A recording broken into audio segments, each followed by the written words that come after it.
Hi, I'm Ben. And I'm Josh. And this is the Bad at Magic podcast, a podcast about games, life, and other things. Welcome to episode 7 of our bi-weekly chats, or as my son calls it, Two Dads Talking. Two pretty lame dads talking, depending on the subject matter. Okay, last night we took our family out to the local high school's drama production of a play they call Puffs. It was new to me, but in the realm of Harry Potter fan fiction, apparently you can avoid intellectual property battles by creating something where you just don't use any of the recognized names, even though it's all very recognizable. So there's this play called Puffs that's about Hufflepuff House. And our 3 main characters are all people who go to Hogwarts and get sorted into Hufflepuff at the same time, the same year that Harry Potter does, but we follow their life and their adventures through. Oh, that sounds like an interesting play or an interesting idea. I think it sounds even more interesting because like most of the time you go to high school productions and it's just something you've got to suffer through. No, but that sounds amusing. It sounds like they can make a game for the parents of like, try to find all the intellectual property rights breaches. Well, it was so chock full of Harry Potter pop culture references. I mean, the books, the movies, the fan fiction, the memes, anything you can think of surrounding the Harry Potter movie universe got sent up in this production. But the only reason I brought it up is because at one point in talking about the members of Hufflepuff House, or Puffs as they were called in this play, they used the phrase "bad at magic," and I dug it. Ooh. That seems like one of the only places where people would talk about being good or bad at magic. Right, that isn't in the context of Magic the Gathering. Dude, what's funny is you always see like the nerds walking around with like the shirts like, I'm in Hufflepuff, because nobody wants to be in Slytherin, that's all the bad kids. Nobody wants to be in Gryffindor because that's all the people that actually have to do stuff. But I always associate it more with the Ravenclaws, just because you never hear about them.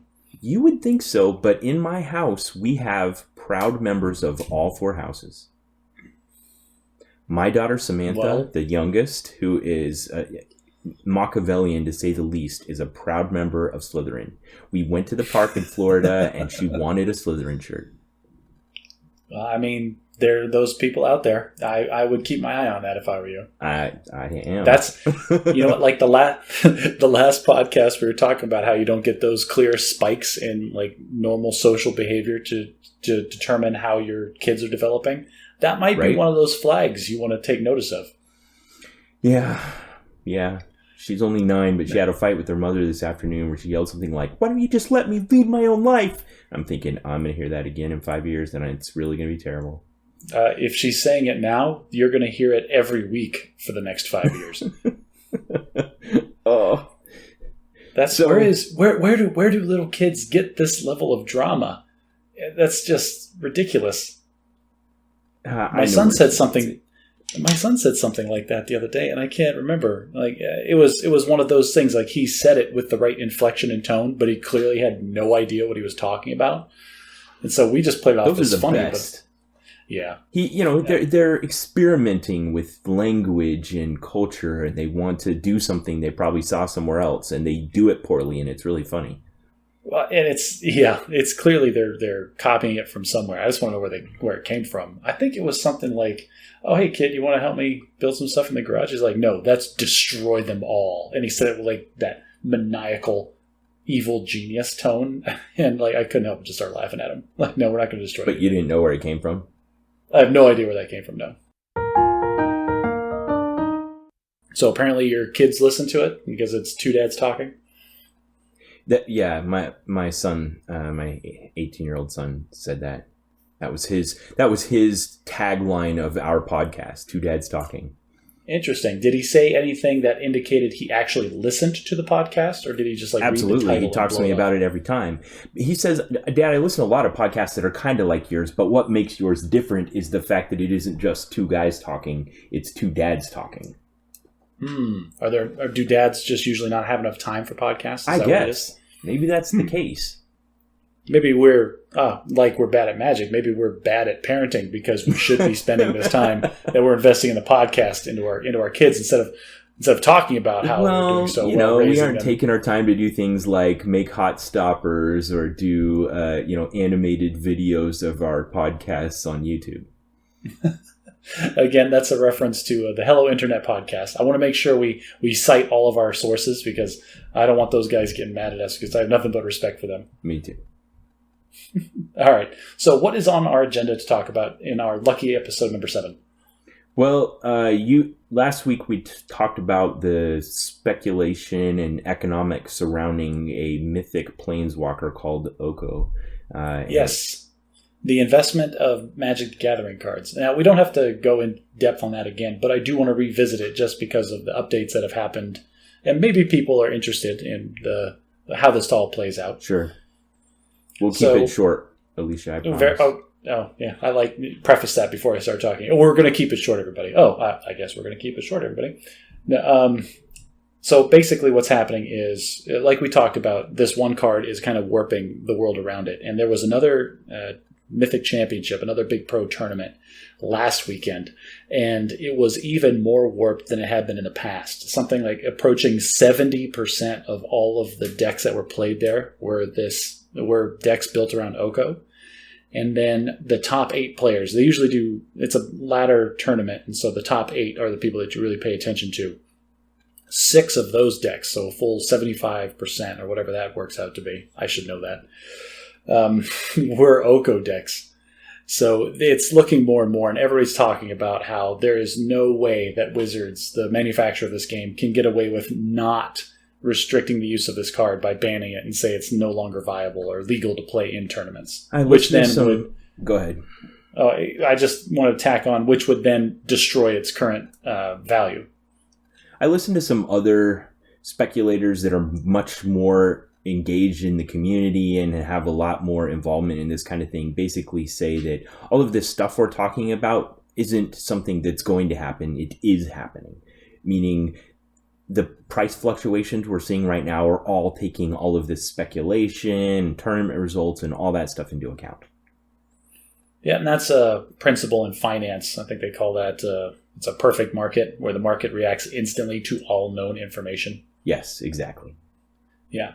So basically, the manufacturer has 2 options at this point. Both of them are bad. The first one is they would ban this card, which needs to happen because it's so bad for the game. But they're hesitant to do that because of all the financial reasons. Like, this is a brand new card. People are spending a lot of money trying to get it. And there's reasons that they don't want to. But the other one is... They've already banned it once in a different format. Did they? Which for? Oh, what was that, Pioneer or something? Yeah. Yeah, well, okay. I guess that's probably their toe in the water of seeing how mad people will get by getting rid of it. Yeah. Well, the only other option they have would be to try to destroy his value by banning cards around it that make the rest of the deck viable, which I don't think is a good idea. No, and that's not going to happen. Yeah, well, I guess. So for everybody's knowledge, the price of Oko has been dropping in anticipation of it getting banned. So poor Ben is probably stuck with cards that he overpaid for. Oh, sad face. But we won't know for sure until 2 days from now. So we'll be sure to have a very short segment on the next episode to explain what happened. One of the things that happens on our podcast that I enjoy is interacting with members of our audience. And I've had this weird thing happen to me. You'll have to tell me if it's happened to you. It's happened at least 4 times where I'll walk up to someone that has some headphones on and they'll turn and look at me and they'll start, like kind of jump. And I'll be like, what? And they'll be like, I'm listening to your podcast and it's weird to have you walk up on me while I'm listening to your voice. And there you are. So you obviously have a lot more listeners like in your immediate proximity than I do. That hasn't happened to me yet. Huh. Well, maybe it will. I had a guy that got out of his car from his morning commute, and then I saw him right after he got out of his car. He was like, that was weird. I came in the room, and my son had his headphones on. He looked over at me. He says, I thought you were talking to me, but you weren't. It was you in the podcast. No, I have a different kind of weird experience with the podcast, and that is my wife, Nicole, will ambush me with things that I said in the podcast after the fact. Like, I think the other day we were like between picking up kids at school and driving to the grocery store or something, and we're just on the freeway, and it was quiet for a couple minutes, and then she's like, oh, by the way, you misquoted me. Oh. When? Like, oh, on the podcast, you said this, and I actually said this, and it's ridiculous that you do that. Like, well, I'm sorry, sweetheart. I do the best I can. Yeah. It's much more boring to say I don't know. Right. And I don't know. I'm going to do better, making sure that if I do quote her, that I do a better job getting it right. That way she won't be mad at me. Well, one thing that happens to me sometimes with Alicia is she'll come up to me and she's like, you only told part of that story. I'm like, what do you mean? She's like, there's more of that story. I'm like, well, I don't know the rest of that story. So I want to tell you another part of a story that I told you before. So I told you a story about how my sons were playing outside and they took some fence boards that had fallen off a fence and some bricks, and they created a lever and a fulcrum and made a brick catapult. That's the best part of the story. Like, right. What other part of that story could exist? This is the Paul Harvey, the rest of the story, from like a chicken soup for the soul kind of angle. So I was TDY, which is military speak for not at home, for whatever reason. I can't remember. My wife and I tried to piece it together and I couldn't, but I wasn't at home when all this went down. So you're essentially on a military business trip. Yes. So she's at home with 4, maybe 5 little kids. Again, something else we couldn't figure out in the timing since we had a lot during that period of our life. And the second kid comes running in the house to tell her that this first kid is outside bleeding because of the brick catapult. And she was in the process of cooking dinner. So I think she was browning some hamburger or something, and she took it off the burner and turned off the stove and ran outside, and my son was bleeding. So she threw all 4 kids in the car and drove to the emergency room.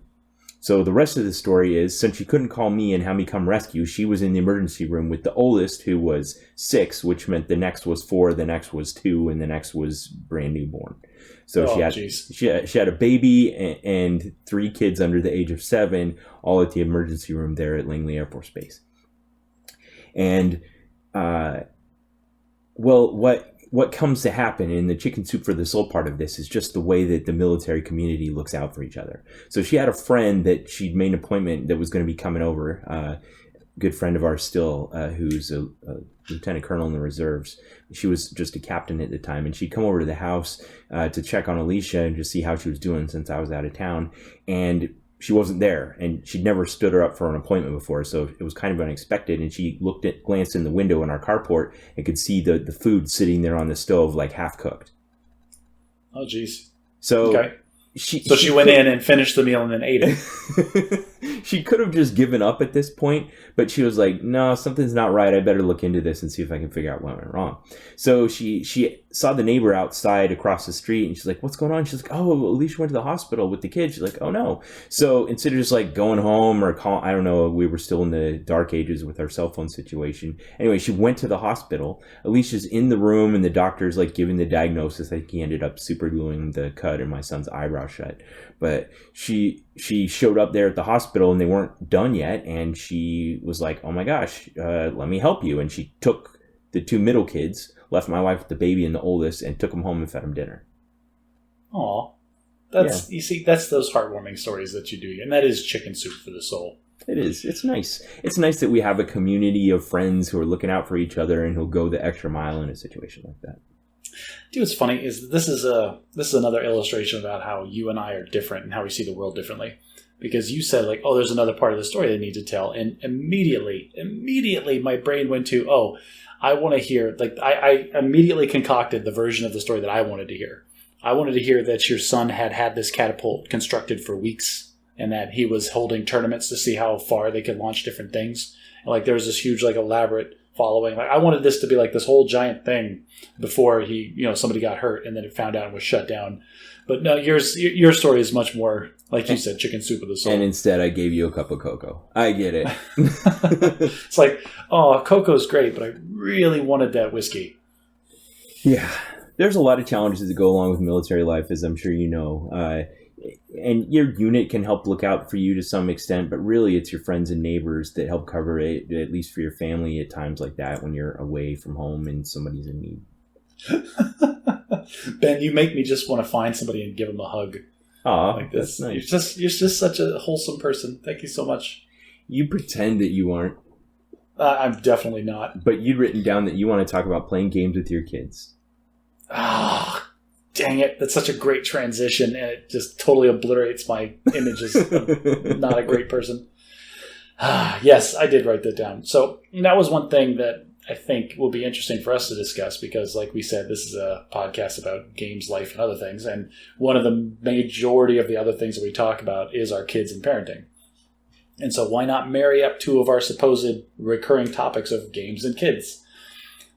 So this whole, the fundamental thing, and this is probably one of the few differences my wife and I have when we talk about raising our kids, is the TV and video games.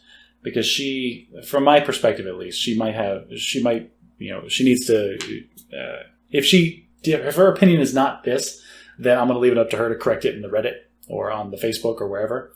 But from my perspective, it seems like she kind of equates TV and video games as the same kind of brainless screen time. And we do try to limit our kids. They get time where they get to do it. And then there are days where we say, no, we're not doing screens today. We're going to do other things and read and, play with Legos and do that stuff. I get it. There's definitely that feeling of lumping anything you're doing where you're staring at a screen together into one big group and just calling it screens. And for the most part, I support that mental shortcut. It is a mental shortcut, but I keep trying to drive this little point home. I agree that screen time, like that genre, should be limited. But at the same time, if they're allowed screen time, from my perspective, I would prefer that they were playing video games rather than watching TV. Definitely playing games or something where you're interacting is, not all screen time is equal. That's the point that I wanted to make, is that, TV is a completely 100% passive medium. You sit and then you absorb the story that you are told. And there's nothing wrong with TV. Sometimes you just want to sit and be fed a story and listen to a story. And I listen to audiobooks. Sometimes I just want a good story. Other times, though, I want to be more engaged. I want to be more interactive, and I want to use my brain. And I think video games they're more. You're going to get more out of a game, even developmentally, hand-eye coordination maybe, but just the fact that you have to think and make decisions. You're exercising some part of your brain that you're not exercising when you're watching TV. I would definitely concur with that. And even amongst the genre of video games, if you just have people sitting around looking at a screen with a controller in their hand, there's still lots of different levels of interaction. We have a few games that we've deliberately sought out and gotten that are very family interactive, Rock Band is a great hit in our family to just get everyone involved and doing something interactive. Oh, yeah. Technically, we're staring at a screen, but really it's more like Family Band.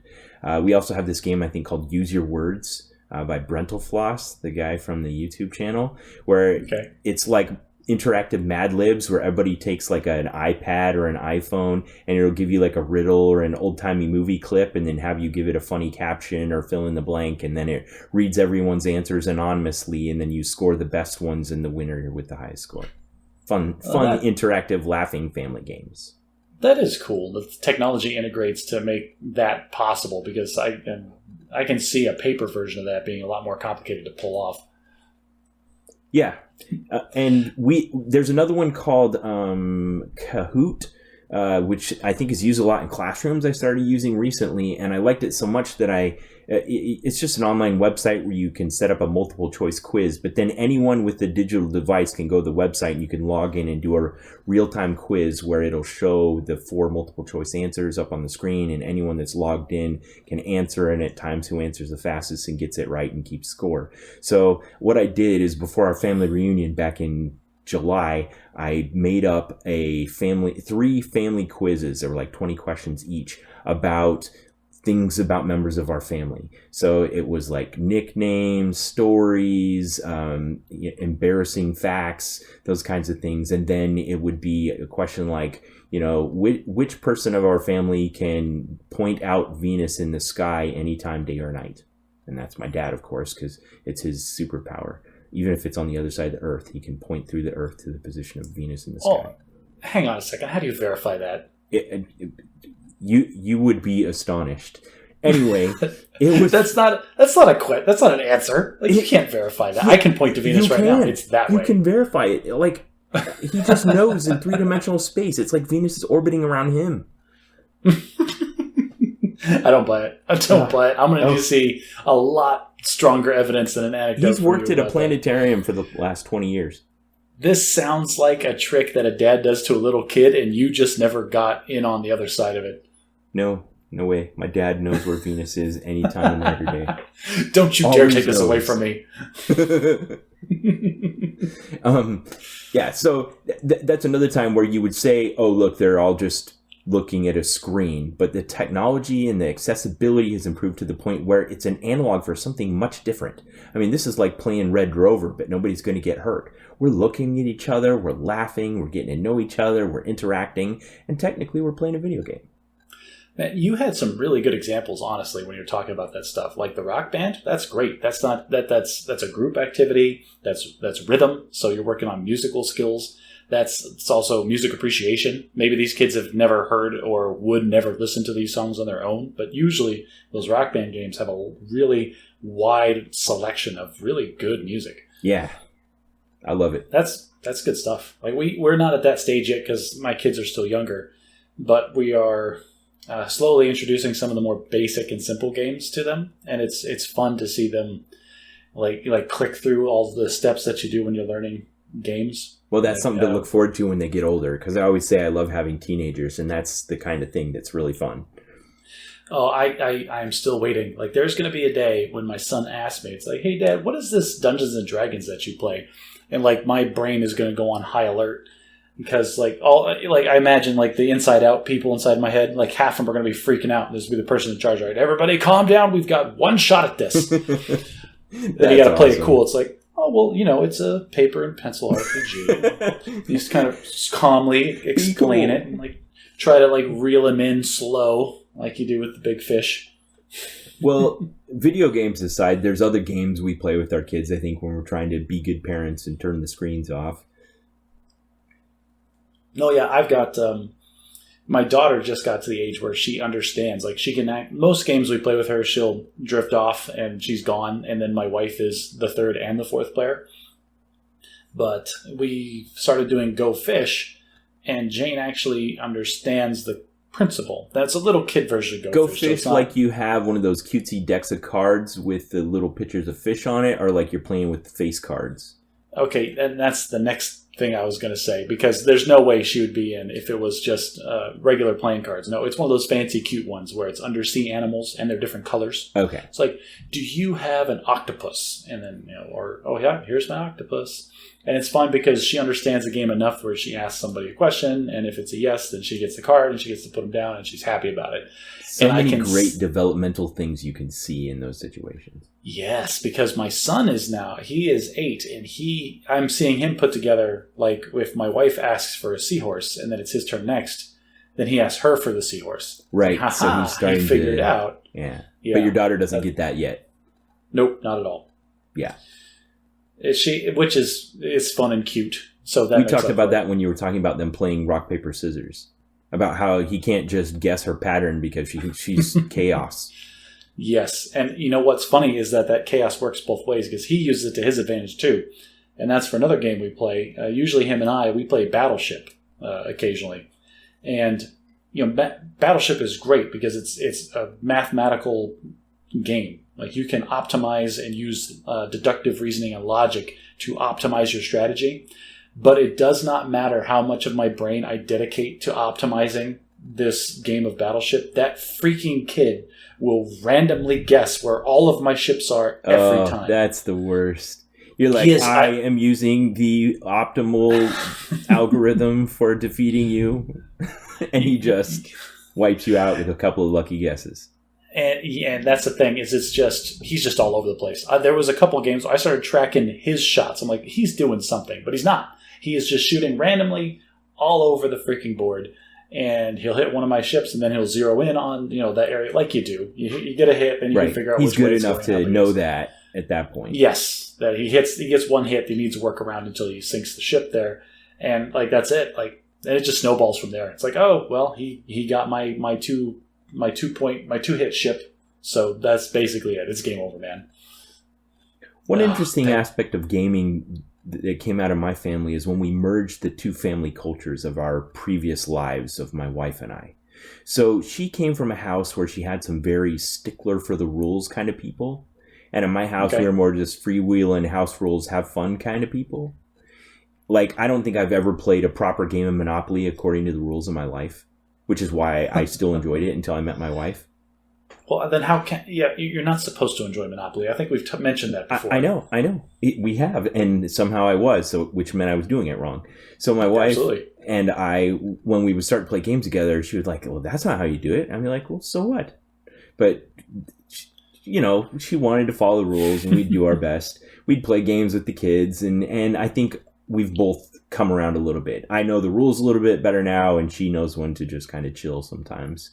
One example is Uno. If you really play according to the rules, that game's just kind of rigid and brutal and not very much fun. But if you laugh and have a couple of house rules and stuff like that, it's a good time. That is a good example. We play Uno with my son sometimes, and I feel like it doesn't matter how many times I've read the rules. Like, I don't quite get the exact perfect interaction that it's supposed to be. But we have played a couple of very strict to the rules games, and they can drag. Like, they can just go and go and go. Yeah, I think that's an important aspect of gaming is, unless you're really playing and the stakes are high, you're playing for like a poker bracelet or something, you have to be willing to be a bit flexible at the expense of the purity of the game in order to allow for more fun. I'm landing somewhere between you and your wife, and here's why. I agree with Alicia that you need to know every rule of every game backwards and forwards. But I believe that because you have to know the rules and understand the game in its entirety before you can start deciding which rules to ignore and which rules to change. Like, if you're going to not obey the rules, you need to have clear reasoning why you're not doing that. I'd kind of agree with that. I had a problem growing up. I was the oldest of 6 kids, and we frequently went to family reunions where my parents' siblings had similar bursts of fertility. And there would frequently be a group of, 20 children trying to play a game of some sort. Kickball, something where you have this big group of children, and the lowest common denominator is always the youngest kid that is going to cry if you don't let them play. And I was, as you've pointed out time and time again, when I game, I tend to gravitate towards victory. I want to be a Spike. I wanted to play the purest version of the game. If we were playing football, I wanted to play real football. I didn't want to play fake football where we just touch each other with one hand. I wanted to tackle somebody. Yeah, but that wasn't safe back then because you just had the leather helmets and the pads were terrible. You shouldn't be playing football back then. Well, my dad would always kind of tone me down when I would do this. I would, the youngest kid would come out and they'd be like, "All right, everyone, let so and so get to first base or whatever," and I'd be like, "No, that's not how you do it." And I'd peg him in the face with the kickball, and my dad would pull me aside and talk to me, and I started to realize that I just needed to be okay with this. This was going to happen. There would be times in my life where it would just be, the turkey bowl and everyone was still at home and it's just the dads. And then you can play ugly ball, and, hardcore full contact tackle. But the rest of the time you got to play down to the little kids. And that can be fun too. You just have to change your expectations for what the experience is going to be like. And that has been my experience gaming as a father. Just change your mind about what the experience is going to be like. Set the guy who windmills slammed a winning card against his 9-year-old in the finals at F&M. Josh. Sometimes you just need to adjust your expectations. You just go for it. Right for the throat. No, sir. You don't get to take the high ground on this one. I don't think so. You and I both know you still eviscerate your kids when you get the chance. So I can't always suppress those urges. I'm going to take this in a completely different direction. So one time we were playing Uno with the whole family, and every time we come to my fourth child's third son, he would kind of scratch his head, and we'd be like, "Hammond, it's easy. You just play one that matches the color or one that matches the number." And we thought he was doing okay. And a couple of times he played a red card on top of a green card that didn't match the number. Oh, he's colorblind. Yeah. But it took us a minute. You nailed it right away. You saw where I was going with this. But imagine that you didn't know that, and you're just like, "Is my kid dumb?" Like, "Oh no, I haven't." I nailed that, I think, because Nicole and I are still a little worried about our daughter Jane, because like for the longest time, like we'd say, "Oh, what color is this?" and it'd be red, and she would go, "Oh, it's green." Like, no, she goes, "Oh, it's red," and because we know red-green colorblind is a thing. And right. So you're saying she's not colorblind; she's just dumb. No, we don't know. Jury's still out, frankly. Okay. We've done the thing where you pull up like Google image searches for the colorblind test. The dots. My dad the dots those. and the numbers. He's like, the only thing in the world I can't do is those stupid dot tests. What's always fun is you get the couple that don't have any numbers and you show them to somebody. It's like, hey, can you read the number in this? Just to mess with them. Right. Yeah, that's a whole thing. So my son, we were like, oh my gosh, he's colorblind. So then we got out the dot test and gave it to him, and sure enough, he was. And it's been kind of interesting knowing this when he's young, because I don't know, it's just changed things a bit. I was also surprised that Uno wasn't a bit more disability friendly. If I ever just get around to a letter writing campaign to Parker Brothers or whatever, I'll let you know how that goes. But my goodness, put that on the list. Just put that on the list of crusades that Ben Rich is going to fight. Yeah, we ended up going through the deck and just putting textures on one of the colors to kind of fix the problem, the red-green problem. That's an interesting way to take care of that. I wonder if they're... Yeah. You got me thinking, and I'm actually looking for it. And yeah, there's one right here. A handicap accessible version of Uno? Yeah, it's a Uno color ad. Is that it? Huh. Colorblind accessible Uno. Yeah, there you go. Okay. So we weren't the first ones to notice this and tell them it was a problem. Why is that hard? Like, they could do that real subtly in the very next printing of it. Just add a little bit of texture to the color that, like cross hashes on one and then dots on the other, and it wouldn't even have to look that different. Well, yeah, I'm actually going to send you this. I'm going to send you this link because it looks like exactly the same. All right, we'll put it in the show notes. But up in the corner, Uno. It has. Yeah, it's got little symbols that then they have a Venn diagram on how they overlap. It's pretty clever. I wonder if they know that their card game could be the first time you learn that someone's colorblind. You start using that as a diagnosis tool. Yeah. You see, one more way. Doesn't know how to play Uno.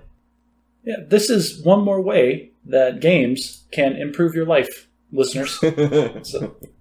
So if I tell people this all the time. Games are like wine. If you don't like it, that's because you haven't found one that you like.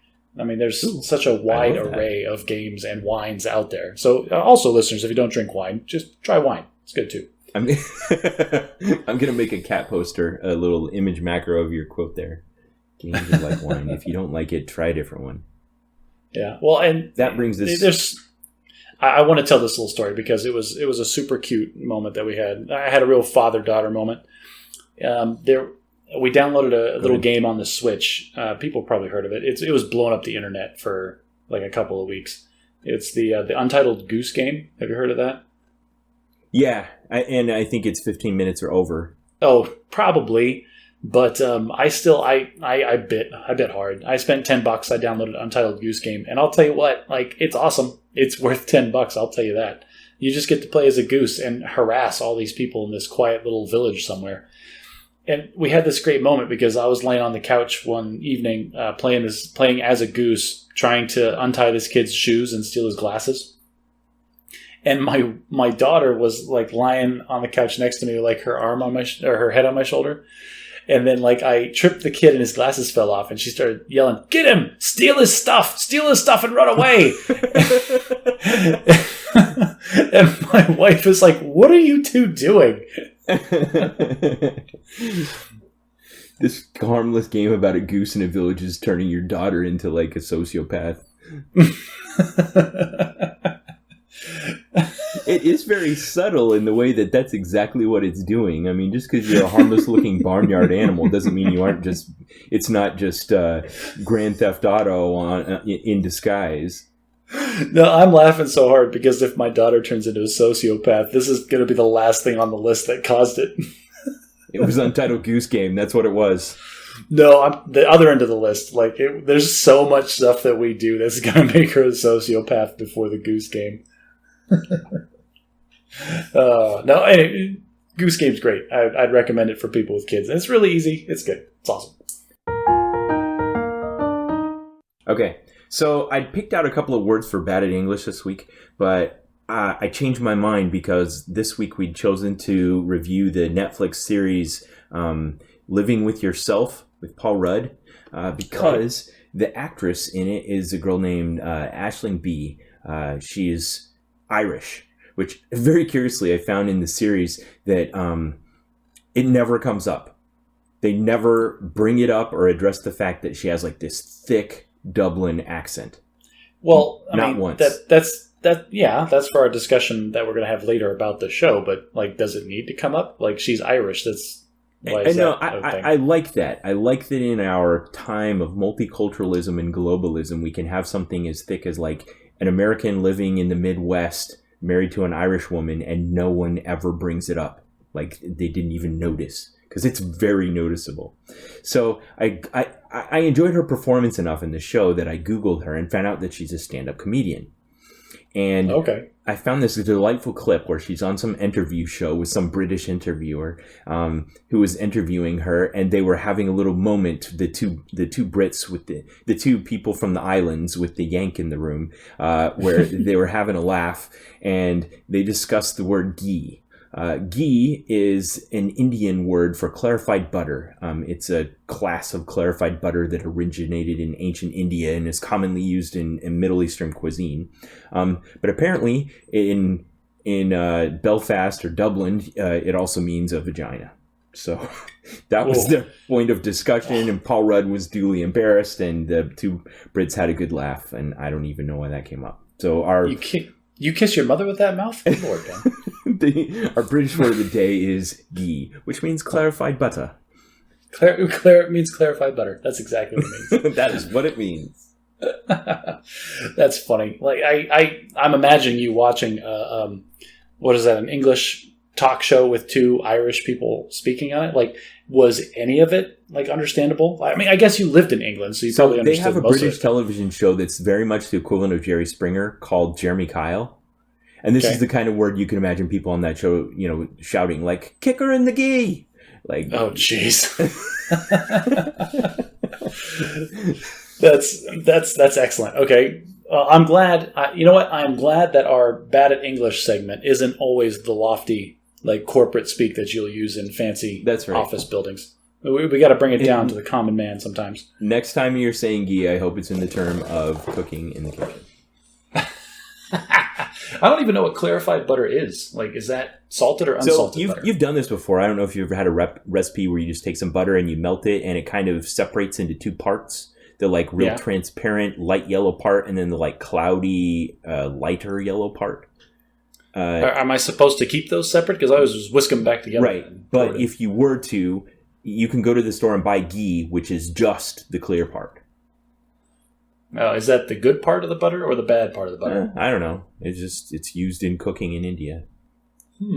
Well, there's a lot of things that are used in cooking in India that I don't necessarily want to bring into my house. So that's good to know, though. That is one interesting aspect of British culture, like how you might say, people in the Western or Southern United States eat Mexican food, but it's become so localized that it doesn't represent where it came from. The national food in England is curry. Which is Indian. What, really? Yeah, it just shows how intertwined their cultures became during that period when it was empire, that they brought back this cooking from the Far East that was so interesting to them that they just adopt it. And you can, if people say British cooking is boring, that's because they're talking about like mushy sausages and mashed potatoes. Yeah, but they're talking about bangers and mash. That's exactly what they're talking about. But every town in England has at least 3 curry places where you can get good Indian food, the way you can go to any town in Arizona and find 3 Mexican restaurants with good Mexican food. Well, and this is my wife, the history major. I hope she backs me up on this. She'll probably correct me when she's listening to this. But no, I mean, there was like entire wars fought over trade routes because the British were so hard up for pepper. I mean, how bland does your food have to be that you're going to start a war to keep your pepper coming in? Yeah. So, of course, the British national food is something that they stole from another country. Like everything else. Like everything else. So bad at English. The British word of the day is ghee. Love it. Love it, love it. So, all right, I'm going to bring up the next time. You mind if I talk about it? No, go ahead. So this is something that I put in the notes and I wanted to talk to you about, because on the last show, there was a point where I brought up some topic and then you went and immediately started Googling it. Oh, I think it was the price of Oko or something. And I could hear your keyboard going. And I noticed that your keyboard sounds incredibly different from my keyboard. And I think you probably just have like a normal like laptop keyboard that you're typing on. It's like the $15 model you can buy at Walmart. It's HP branded. It's external to the laptop. I have a USB keyboard. I also have like a mechanical keyboard downstairs with the very sharp clicky sounds, but I'm not using that one right now. And that's what I was going to bring up, because I don't know if you can hear that, but I have a mechanical keyboard and I love it to death. And my wife hates it. She doesn't like it. Oh, she hates it to death. And it's funny because I was thinking about the other day I caught myself in my office just clicking my pen for no reason while I was sitting thinking about something else. And I'm starting to think that maybe I just really like the clicking noises. Like maybe there's something about my brain that I just really like, and are reinforced by my pen clicking or my clicky keyboard that I love. I bet it just my mouse, sometimes I'll randomly, if I'm reading something online, I'll just be clicking around the page, not clicking on anything, but just clicking to hear the clicks. Yeah, I mean, there's definitely, psychological studies and stuff have shown there's certain sounds or smells or things that are just kind of naturally pleasing to people. And if they really study, like, I don't know, the cycles of brain waves or something, and find out there's something harmonic about them. But I noticed when you and I were at Grand Prix Vegas a couple of months ago, and you were keeping your life total on a life pad, you had a clicky pen, where you click the pointer in and out. And every time you would record your life total, which is, dozens of times per match, you would click the pen open, write your life total, and then click the pen closed again, and then set it down. And there was no reason functionally why you should have had to do that, but every single time without fail you always opened and closed the pen before you wrote a change on your life total pad. I'm honestly surprised that's the only clicks that I put into that pen. Yeah, you weren't picking it up and just clicking it mindlessly, but you always opened it and closed it like like there was some function that served cognitively for you.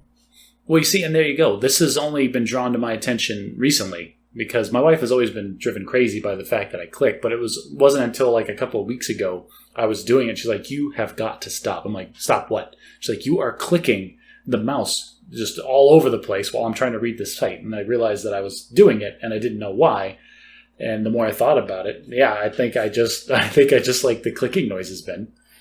And I think there's a certain extent to which we just tolerate things about people that bother us. If you go on the internet, you think just everybody hates everyone for little tiny things like the way they sound when they chew or whatever. But I think for the most part, we all have our own quirks, and so do other people, and we just get along by not mentioning it. But like you said, if you're with somebody long enough, eventually it's going to come out.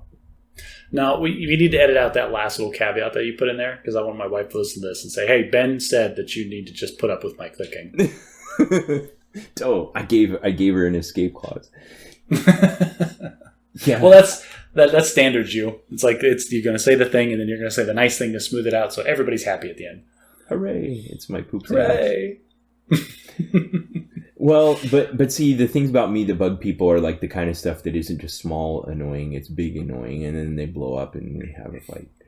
Ooh, let's talk about that. Can we talk about some of the big things that annoy people that you do? Well, I mean, I'm sure you probably had some of this like at the academy, where they just put you in this pressure cooker where you're close together with people you might not necessarily have chosen as friends, and you have no choice but to interact with them. And then hang on, are you talking about your family now? Kinda, but I chose them, and I get to raise my kids. But what first came to mind when you asked me this question about things I do that annoy people is whenever, about every 4 to 6 years in the Air Force, they send you off to a leadership school where you're away from home for, 2 to 3 months, and you're going through something very disconnected from your usual job, where you're just learning to be a leader. And so they'll send you out and you'll do, like a field exercise where you're pretending to be in combat, or they'll send you do an obstacle course. And the object isn't so much to complete the obstacle course as it is to practice and demonstrate leadership skills. But the problem is when you're practicing and demonstrating leadership skills at one of these courses is everyone you're leading are peers. Well, and that's the biggest problem. They're not subordinates. They're not practiced at being subordinates, and they don't look at you as someone superior to them. So and the worst part is it's not just like, oh, you are supposed to demonstrate leadership, but they're not saying that to you. They're saying that to the entire class, and then they're trying to rack and stack who is the best leader amongst all the people trying to lead at the same time. Yeah, and there's a little metagame there going on of this everybody vying to be the alpha person to get the top ranking, which will have impacts the rest of their career. But I'm mostly not talking about that. So what you'll do is a handful of, you'll do a writing exercise or a field exercise or a classroom debate or those kinds of things. And then after a couple of weeks of this, then they'll pass around a stack of index cards and ask everyone, okay, now everyone, let's talk about Ben Rich. Everyone write on this card for the next 5 minutes some leadership feedback about Ben Rich. And then they pass around. And I still have 3 stacks of these index cards from these kinds of things. Oh my goodness. Ben, you would be that guy that would took out these stack of cards like quarterly and review them. I mean, it just right to my soul. I can't. Oh, it can't. Okay. So this is like the YouTube comments. You just don't read the comments. It doesn't matter. Somebody on YouTube doesn't know you. They're just being a jerk. Do you think these guys? You think these guys knew you? But here's the thing, Josh. I have never had one of those classes be the same, and those people always write the same thing. Ooh. Well, okay. Then, I don't want to back off my point of you're fine just the way you are. But I mean, if you do keep hearing the same feedback over and over. Yes. So are we going to talk about some of this feedback you got? Okay. So probably the biggest one is the fact that right before I joined the military, I was a middle school teacher. And my practical experience and my education up to that point was in how to educate and lead and direct children. Honestly, that is probably the best preparation you could have gotten before becoming a United States Air Force officer. I know, but that's great when you're like a captain and you're leading a bunch of airmen basic that just barely graduated high school and you're like their 13th grade teacher. But if it's a bunch of other college graduates that look at you as a peer and you're trying to lead them, you got to do something different because they do not want to be treated like middle school students. And that's what they wrote on my feedback forums. You treat us like middle school students. Well, hang on. You were probably 2 decades older than all of those idiots. They were fresh out of college and just their collars were still popped and their aviator sunglasses were still on, talking about the beer pong tournament. They still didn't want me to talk to them like that. All right, I'm going to tell you a story. I may have told you this story before. Okay, so there's this activity at Maxwell Air Force Base in Alabama where they hold both the basic training that I went to and the squadron officer school that I went to, where you go there and there are these really diabolical obstacles. And imagine this giant warehouse full of segmented partitions of concrete with pools of water and steel stanchions, and each one is about 40 foot by 20 foot square, and in it there's some type of physical task you have to do. So you'll have a group of people in it. Yeah, I don't want to take over anything, but you're talking about the leadership reaction course, right? You got it. Okay, and so for our listeners who may or may not be in the military, if you've never done an LRC, they're great because it's basically you imagine those little mind teaser puzzles where it's like 2 bent nails, and if you twist them in just the right way, you can pop them apart. Now, imagine if you took that idea where you have this little puzzle and there are certain ways that you have to solve it and then blew it up to this giant physical activity that requires 10 or more people to accomplish. That's what we're talking about. Yes. And each one is different. It's a different little thing you have to do it.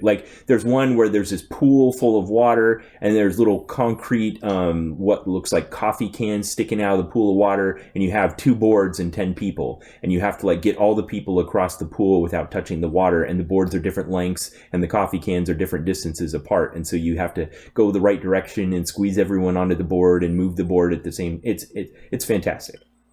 It's super fun, but it's complicated by the fact that all 10 of those people are trying again to compete to be the alpha leader. Visibility and position. Yes, but for the most part, I think at least my class. I don't know what yours were like, but my class kind of recognized that if we just work together as a team, we can all get our chance to shine. And so people were generally relatively cooperative unless they were filling out a 3x5 card with feedback on it. So for each of the, if there's 10 people in your group, then you're going to do 10 rotations. And for one of the 10 rotations, you're going to be the person in charge. And the rest of the time, you're a subordinate. So be a good subordinate when it's your turn to be a subordinate, and be a good person in charge when it's your turn to be the person in charge. But I cannot suppress my inner Spike. So we got our obstacle, and what it was this 15-foot tall wall with a bar pointing off the top of it, suspended over the top of a pool that was like 6 feet deep. And it wasn't warm weather when I was there. So you didn't want to fall into this pool. And the task that we had was to get the entire member of the entirety of the team over the pool, over the wall. And we had some ropes and some logs, and the bar that was suspended over the top of the pool was hollow inside. So what we could do was basically lash the poles together in such a way that they would go inside of the pole that was suspended over the pool, and then climb up and then pull the members of the team up and over the wall. But what I saw immediately, as soon as we started this, was that in order for the device that we were going to have to construct to get the first person up to withstand one person's weight and then allow for the rest of the people to come up, it needed to be well constructed. Like, you can't just kind of do it lazy with it, wrap the rope around a couple of times and tie a granny knot, and it wasn't going to work. It would have fallen apart and somebody would have fallen in the pool. So I kind of immediately I polled the team to see if anyone had the kind of background I did. I'm an Eagle Scout. I'm like, does anyone have any experience with pioneering? Because we're going to need to do a square lashing with at least 4 wrappings and 3 frappings and a good cleavage. I constantly forget that you were an Eagle Scout, and like, what Eagle Scouts are ridiculous. Like, wasn't your graduation, like your last badge, they dropped you in like the wilderness in Canada somewhere and expected you to build like a small condo? Yeah, that kind of thing. I asked this question, like, can anyone do this task? Because I wanted to delegate it and do all the leadership things, assign roles and get everyone ready and stuff like that. And I get blank stares. My whole team just utter blank stares.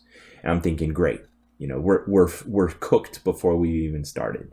Because if we don't tie these 2 logs together right, this whole thing fails. It was just that kind of task. I said, all right, I know how to do it. You hold that end of the log. You hold that end of the log. I'll do the tying. And I did it good, and I did it tight. And we had 7 minutes, and I think it took 4 minutes for me to tie this thing. Oh, jeez. Now, imagine you're one of the team members during those 4 minutes. There was some unrest. And that's the problem, is because they see, like, if you don't have the understanding of the structural engineering that this thing is going to require, then all you see is some guy jockeying for position, taking control, and wasting a bunch of time when you could have had this thing tied in seconds. Yes, that's exactly what they were all thinking in their head, because they didn't know how to do it in the first place. So they look at the task and they go, oh, he's just whatever. I don't know what story they told themselves about me, but they're like, he's wasting time. This is just one guy doing this when we could all be working this problem. So 4 minutes it took me to tie this thing. We had like 3 minutes left to get everyone over the wall. I kid you not, Josh, it took us 60 seconds to get everyone over that wall. Wow, very nice. I finished tying it. I stuck it in. I climbed up. We pulled the first person. We pulled the second person. Everyone was in position. The thing was strong. It held all the weight. We got everyone over the wall. 60 seconds to spare. No penalties. And it was still a loss for you because people were mad about it. And my feedback from my team members was brutal. Brutal. Which broke our pact that we'd made. At the end, we huddle up around the leader, and he's like, all right, everyone, how do we feel about Ben's leadership? So pretend you're a member of my team now and give it to me. Yeah, that's I've been in those situations before where people ask for immediate feedback, and like in the moment, like you do the nice thing where you say, it's like, oh, well, it was fine, everything was good, and you can kind of swallow it because of the face-to-face interaction, but then later in the written forms, you just eviscerate them. Like, oh, well, I'll tell you what I feel about Ben Rich's leadership. So they didn't. I don't know why, but they didn't do the whole back, because I thought we had this like unspoken pact that while the teacher's there and asking us about the leadership, we all say, yes, I think he was good because of this, or I think he was good because of that. It was just, well, he wasn't leading, he didn't direct us, we just stood around for a long time. And I'm sitting there thinking, guys, we all made it over. Like, we solved the problem. Passed the Everyone test. made it over. We had time left over. Like, what's the problem? But I just failed to evaluate the task. The task wasn't to get everyone over the wall in the allotted time. The task was to do all the things that we've been studying in class that look like leadership. So we went to the next obstacle, and the helicopter pilot in charge, I think we lost 3 people died. They didn't finish before the end, and his feedback was glowing. Oh yeah, what a great leader. And I was just seething, so pissed. I still haven't gotten over it. See, that's one of the reasons I got out, because the Air Force trains you to think that a good leader is somebody that loses 3 people and doesn't accomplish the task, but makes everybody feel good at the end of it. And that's it. That's what happened. Ben, I'd rather follow you into war than the helicopter pilot that would get me killed trying to all right, cross stand there for 4 minutes while I tie these knots. It's like, damn, that sounds good. Can I have a drink too, sir? All right, so that you was were talking about clicking pens, and I ended up back in Maxwell Air Force Base in 2007. Yeah, no, I feel kind of bad. I brought up something that's like, oh, I do this thing that slightly annoys my spouse. It's like, let me tell you about this PTSD I have from people critiquing me about my leadership ability. Oh man! Sorry, Ben. I don't think I have a good enough story to tell you. Oh, I'll tell you what. How about this one? This one paints me as a bad person. So recently, I changed careers again for the umpteenth time, and as a part of that, I had to sell my old business, right? And so we went through, I didn't have the skill set or the ability to know how to do a transaction that large, because it was tens of thousands of dollars that I sold this business for. And so I hired a broker. That's their whole thing. Their whole job, 24/7, 365, is to buy and sell these businesses. And I thought she would be way better at it than she was. She was awful. She was just the absolute worst. And I won't say her name. But at the closing, we sat down. It was me, I sat, and then the buyer on the other side of the table. And we're signing all the final paperwork, and she hands out these critique forms. She's like, "Oh, and just so you know, there's a critique here, and then if you have any feedback for me, I'd love to hear it." It's like, "Oh yeah, that's great," and I immediately folded it and put it away. And then she's like, "Oh well, no, you can fill it out now." I was like, "No, I'll fill it out later." She's like, "Oh no, just go ahead and fill it out now." I'm like, fine. And I was so done. Was she part of a larger business where this form was part of her completing the transaction? She had to turn it back in to show that it was done to her supervisor. So it was kind of like a real estate setup where she's an independent agent but works in an office with a group of people. I got it. So this form wasn't optional for her. You're right. It wasn't just she wants to know what you thought. This was part of her completing the transaction. Right. She needs this for whatever reason that they have, for the metrics or for the bonus split or for whatever. She needed it. And you wanted a chance to tell her what you really thought, but not in front of her. Right. And so she made me fill it out in front of her. And so I filled it out mostly fine. And then the one thing that just I couldn't give her the most, there was it was one of those, she was absolutely outstanding and needs improvement on the other side. And one of them was communication. And I cannot articulate how bad this woman communicated, because there was multiple times where I would call her with a simple question, and then we'd be she would talk in a monologue for 10 minutes, rambling about her personal life and then other things that were happening in the business and how busy she was. And I swear every time then I had to okay, so in summary, I asked this question and you gave me this response. Is that correct? It was so bad I had to sum up my one question with her at the end of every phone call because I wasn't going to get the information otherwise. Okay, and so but you of course don't do this ever, and this was the first time you ever do this, so it's like getting a bad real estate agent right out of the gates. You don't know until it's too late that you've got a bad one. Yeah, exactly. I'm vested in this person. It's right. I'm too deep. I just have to just do the best I can. And this is, express it in terms of economic impact. Now that the whole thing's over, how many tens of thousands of dollars do you feel like her incompetence cost you? So she didn't cost me any monetary value. I don't think. So it was just stomach lining. It was stomach lining. It was stress. It was Oh, you know what? No, I think going back, she probably did cost me $2,000 or $3,000 or maybe up to $4,000 in not communicating to me certain aspects at the end of the deal. Now that I'm thinking about it, you're right. That was not articulated to me very well. So she's lording over you because doing that makes you write higher things on the form. Military movers do the same thing because you have to turn in the form so they stand there and watch you fill it out. And you couldn't give her full marks. I didn't because I'm one of my traits is I like to pride myself on being honest. Like the truth will set you free, but first it's going to piss you off. Filtered honesty, but yes, honesty. It was very filtered honesty, but I got to that one, and that one I couldn't sugarcoat. My brain would not allow me to give her anything other than needs improvement, communication. Okay, and so then wait, what were all the points on the scale? It was like 1 to 5, and for communication, I gave her a 1. Okay. Yeah, absolutely. Everything else was like 4s or 3s, like the standard. Like, oh, she was fine. Sure. This one was I can't like my hand physically wouldn't go any farther to the right. Like it's got to be a 1. I'm imagining you like Bruce Campbell in Evil Dead. Yeah, with my other hand on my wrist trying to shove it over and it just won't go. Yeah. No, but then I filled out the one and I gave it back to her, and then we proceeded with the rest of the deal, talking to the buyers, and we both had the same experience with her. So whenever she was out of the room, we would just kind of roll our eyes and laugh about it.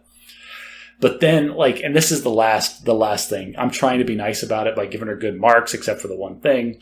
And then we leave. Like, and I'm like, oh, we're done. And we're wrapping up, and I'm on my way out. And she's like, oh, actually, can I talk to you for a second? I'm like, oh, sure. And she pulls me off to the side. And she's like, so I see on the form that you gave me a needs improvement for communication. Is there any feedback or anything else that you want to talk to me about lady. That? And it was one of those things, like in my brain, I'm like, just be nice. I'm like, well, there were some times when the phone calls were a little tough and the emails, it just try to be a little clearer and a little more concise. That's all. She's like, well, I mean, what do you mean? I think I was doing just fine. And then started rambling at me right then. And I hit a threshold. Like there was some critical switch that was like, again, I'm imagining the inside out people in my head where there's the polite person, like the social etiquette person, and the red holding guy back up and elbows the joy out of the way and takes the controls. No. The social etiquette person was holding back anger this whole time. And then she starts rambling again. And the social etiquette person gave up. It's like, you know what? Go ahead. Have at her. And I told her, it's like, okay. Oh, I almost said her name. Okay, miss, let me tell you what I think.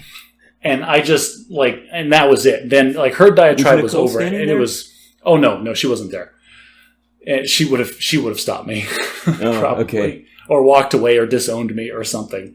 But for about 5 minutes, I didn't get angry. Like I didn't start yelling at her or anything. But I was very forceful with my, let me tell you what I think, and here it is. And she was very done after that. It's like, oh, okay, well, thank you for your feedback.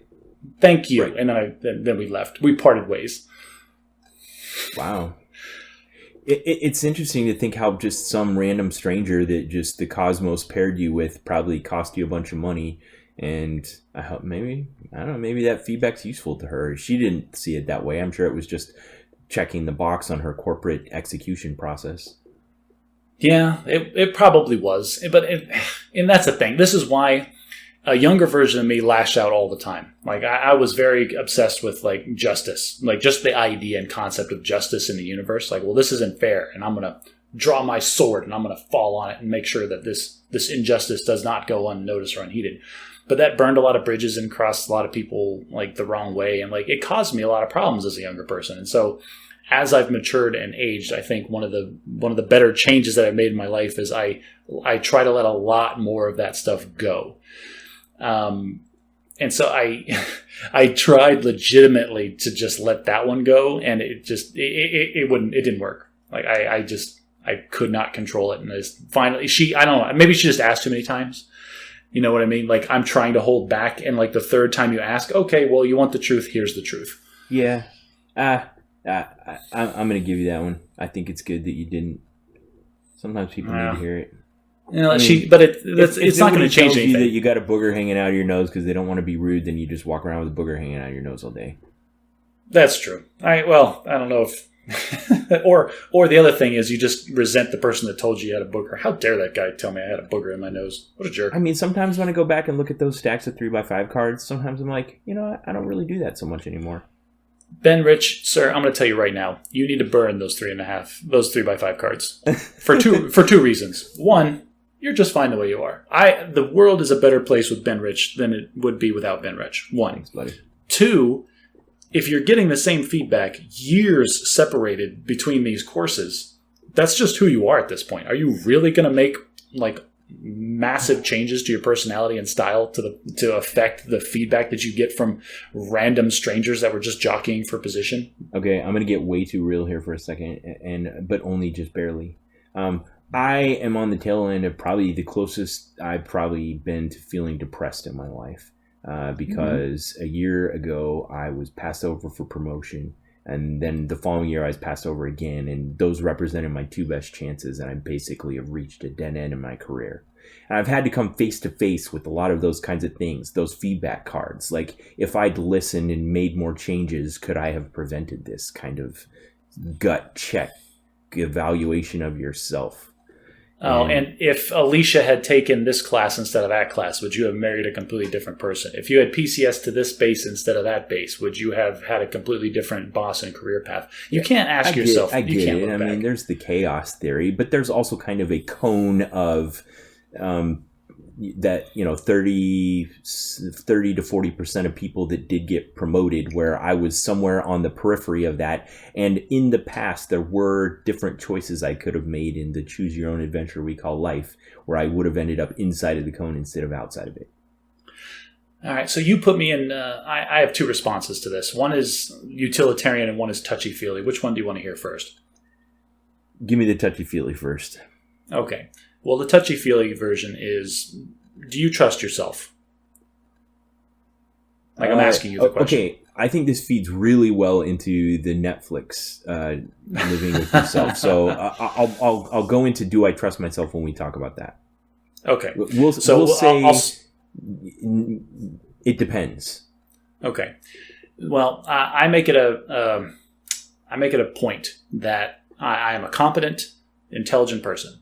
And I have to assume that past me, while was less experienced than I am currently, he made the best decisions that he could have made at the time that he was called to make them. And so when you think about those little the chaos theory, the juncture points or the splitting paths that are in your past, you can think like, oh, if I had done this differently, everything would have been different. But then you have to remember, like, you were the person making those decisions at the time. So you have to assume, like, if you trust yourself, that you made the best decision that you could have. And so, like, sometimes it just doesn't shake out the way you expect it to. That doesn't mean it's bad. Like, you made the best decisions as you could. And the other, all right, so this leads into my utilitarian version of this talk, is like when you are actually forced to leave the Air Force, how many years will you have served? 20. And will you be receiving military retirement at that time? Yes. So you, sir, having served a full 20 years, giving up to your country and receiving lifelong retirement benefits afterward, you see that as a loss? Like, you see that as like your career is over? Because I feel like that's just like it ended sooner than you wanted it to, but it still ended in a good way. Like, you're receiving retirement, the country is thanking you for your service, and you're receiving a paycheck after that. Dude, just like, just wave, bow out. Hang on. I'm going to give you a not so fast here, because I had a year time period before they'd announced to me the results of the continuation board, where that was not certain. High year of tenure for a non-prior service major is 18 years of service, which means they can force you out before you're eligible for retirement. So there was a year where they could have like booted you, or they could have told you they were going to give you the boot before that thing happened. Yes. So now I know for sure that there was a subsequent board that was held that made a determination that even though I wasn't determined to be eligible for promotion to lieutenant colonel, that I still can continue beyond 18 years of service to reach 20 and be eligible for retirement. So there was a group of people that asked themselves, like, okay, we're faced with this list of people that are not going to be promoted. Are they bad enough to warrant kicking out and screwing over? And they said no to you. So you should count that as a win. Right. I get that. And I can get to the sanguine place that you're talking about, but there's also the death of the expectations of the other possibility, the becoming a squadron commander, of, potentially competing for even higher rank, of having more responsibility, of being taken seriously for my ideas, of being able to try out some of the things that I've always wanted to try and practice in real life that I'll never get a chance to. All right. Again, the touchy-feely version is when God closes a door, he opens a window. I'm sure there's going to be plenty of opportunities for Ben Rich to alter the universe in a positive way because that's just who you are. The utilitarian version of this is life sucks, get a helmet, you'll be fine. This was the most seriously I've had to go through the 4 or 5 stages of grief. It's 5 stages. 5 stages in a long time.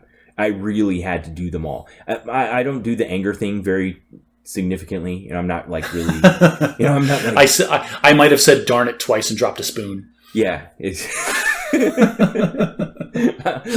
I'm Ned Flanders when it comes to that kind of thing, but it wasn't.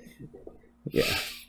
That's funny. No, listen, and I might be coming off as kind of crass, but I feel for you. But I honestly, I do appreciate the difficulty that you're going through making this transition, and all the good luck to you. But I'm not worried about you in any shape or any capacity. You're going to be fine, sir. Thanks, Josh. I appreciate it. I knew you'd support me. You fall in that very very reliable inner circle of people that I knew would be supportive of me no matter what. My mom, my wife, my siblings, a few other close friends that know me well and appreciate what my qualities are and stuff. But man, the people who make these decisions about my life, all they see is this pile of paper that has a few flaws in it, that missing some critical indicators or whatever, and they just make these decisions about me, and it feels so personal, and it's hard not to take it personal. You are better off, honestly. Like the military is not a place for truly exceptional people. I'm getting to where I can tell myself what you just said. I'll be all right. Yeah. All right. Let's get out of this touchy-feely nonsense. Okay. That's just I like this though, because this feeds right into what this is why I think this show on Netflix resonated with me so much, and why I asked you to watch it with me. So Paul Rudd plays this guy that at the beginning of Living with Yourself. Who's kind of like right into his midlife crisis. I don't know what age he's supposed to be, 40-ish. And he is in his job, and it starts off like the opening scene of Joe versus the Volcano with Tom Hanks, where he's staring at a fly flying into a window going bzz, bzz, bzz, bzz. And he just looks at it with his dark circles under his eyes. We come to find out that he and his wife are struggling with infertility. They've been trying to have a baby and they can't. They kind of they aren't having sex. They just kind of look at each other mournfully and give terse or short goodbyes. They don't seem to enjoy anything in their lives, and it's just kind of miserable. Yeah, they're just in a tough place, and I think everybody's been there at one time or another, especially people that have been married for a long time. You go through slumps like that. So at this point then we introduce our sci-fi twist that facilitates this becoming a television show. He has a buddy pass him a business card. He goes to this clinic, and they clone him. And the whole premise is that it's like his buddy came back and he was just like positive and upbeat and had all this energy. He's like, what happened? Like, you were just as depressed as I was. Oh, you got to go to this spa, and it's great. And it's sold as like a day spa. Like, you're going to go there and you're going to feel like a new person. And turns out you are a new person. They are cloning they're taking a cloned version of you. And like, it's implied that they're kind of like sprucing up the DNA, like kind of turning everything up to 11 to like, this is the best that you could possibly be. Yeah. They're putting all your memories into this new clone version of yourself, and then they're offing the original and burying them in shallow graves in the forest. But they don't tell them that, and they kind of hint at this while the process is going down, that their machine that they're going to use to off him kind of malfunctions, and he ends up waking up in the woods covered in plastic in a shallow grave, and rushes back home to find his cloned self about to go to bed with his wife. Right. The clone version, and the show does a great job because it's a 20-minute show. It's 8 episodes, and it seems like every episode they switch perspectives to a different character. Yeah, I like that as well. It gives good appreciation, and then also lets the pace of the show really it flows really well, because like the first episode is all taking place from who I'm going to call Old Miles, the original, the guy who went to the spa in the first place because he was going through this midlife crisis. Yeah, he wakes up in a shallow grave in the forest and is like, what on earth is going on? Right. But then episode 2 shows everything that happened to New Miles, the clone, from the moment that he woke up in the spa with all the memories of Old Miles over the same period of time. And so at the end of the second episode, you see old Miles coming up to the house where new Miles has just finished this glorious day, rediscovering his enthusiasm for life and his spouse and his marriage and everything. Yeah, and this is where Paul Rudd really gets to shine. I mean, like he's driving home and he puts his head out the window and then he stops the car and runs through a cornfield and he meets a farmer and starts picking apples and goes home and kisses his wife and then shows up at work like this and revitalizes his career. And this is, I wrote in the notes, my part of the note, the top bullet that I have is Paul Rudd is an American treasure. Like he certainly is. Like it was, like I appreciated him as an actor because he's in all the Marvel movies, right, as Ant-Man, and he does a great job in those and all the other movies that he's ever been in. But this show really brought it home for me that this guy has serious acting chops. Oh, yeah. Because he's playing, this is like, there's a lot of movies where somebody plays two different characters, but this movie, or the show rather, he is playing two versions of the same character. It's the same person, the same memories, the same life, everything. Just one is depressed and one is not. And it is so visceral, like just the little tiny things that he does, the way he carries himself or the way he says things. Yeah, it was convincing. I didn't ever find myself noticing it. Like, it felt like it was two different people. No, it felt like two different versions of the same person. And it was just so... And there was... All right, so... We are going to... All right, so if you haven't figured out by now... So there's one point where he is the second person pretending to be the first person. Yes, and somehow he pulls it off, like, convincingly. I'm watching that scene, and it feels like the second version playing the first person. It doesn't feel like he just switched back to playing the first person. It felt like the second guy playing the first guy. So I saw this brilliant interview on YouTube of Hank Azaria, who is the voice actor who plays, a dozen or so of the characters on The Simpsons. Okay. And they were reminiscing about Mel Blanc, who was like the original voice actor who played like Daffy Duck and Elmer Fudd and Bugs Bunny back in the Looney Tunes days. And they all talk about him in this like reverence. And they said the one thing that Mel Blanc could do was that he could do one of his characters doing an impersonation of one of his other characters. Or no, one of his characters doing an impersonation of the other character, and then the other character doing an impersonation of the first character, and they're all different. And then they played a clip of this, and you heard him doing it, like Daffy Duck pretending to be Bugs Bunny, and then Bugs Bunny pretending to be Daffy Duck. And it boggles my mind. I mean, it was awesome. Yeah, the mental space that you have to be able to put yourself in, where you're wrapping, personalities over personalities, and they are, like you said, in that scenario, most people, it would turn out sounding the same. If it's Bugs Bunny pretending to be Daffy Duck or Daffy Duck pretending to be Bugs Bunny, like somebody that's not as skilled, it would come across as exactly the same thing. Right. But so that's what Paul Rudd pulled off in this thing. That's how good his acting was.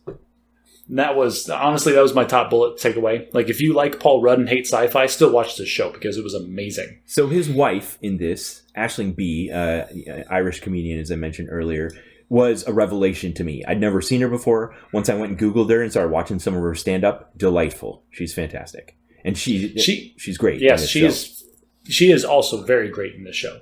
And this is I guess we have to talk about this because the show sounds like the first episode sets up this sci-fi twist of there's two versions of the same person, one that's kind of depressed and one that's new and fresh and energetic and optimistic and everything's going to be great.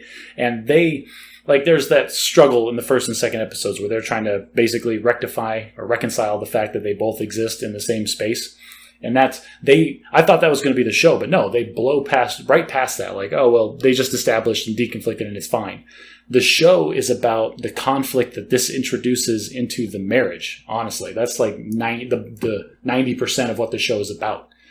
So you would say, I was just about to ask you that question. So you would say the central theme of the show is the conflict in the marriage. It is. It's the conflict in the marriage, and it's the inherent conflict of... like the new Miles, it's not a younger version of him, it's just a better version of him. And so that's the constant question that keeps happening is it was just so interesting to watch because you kept, like, I was convinced from the outset that one of these guys needs to go away and then the other one will just be the person.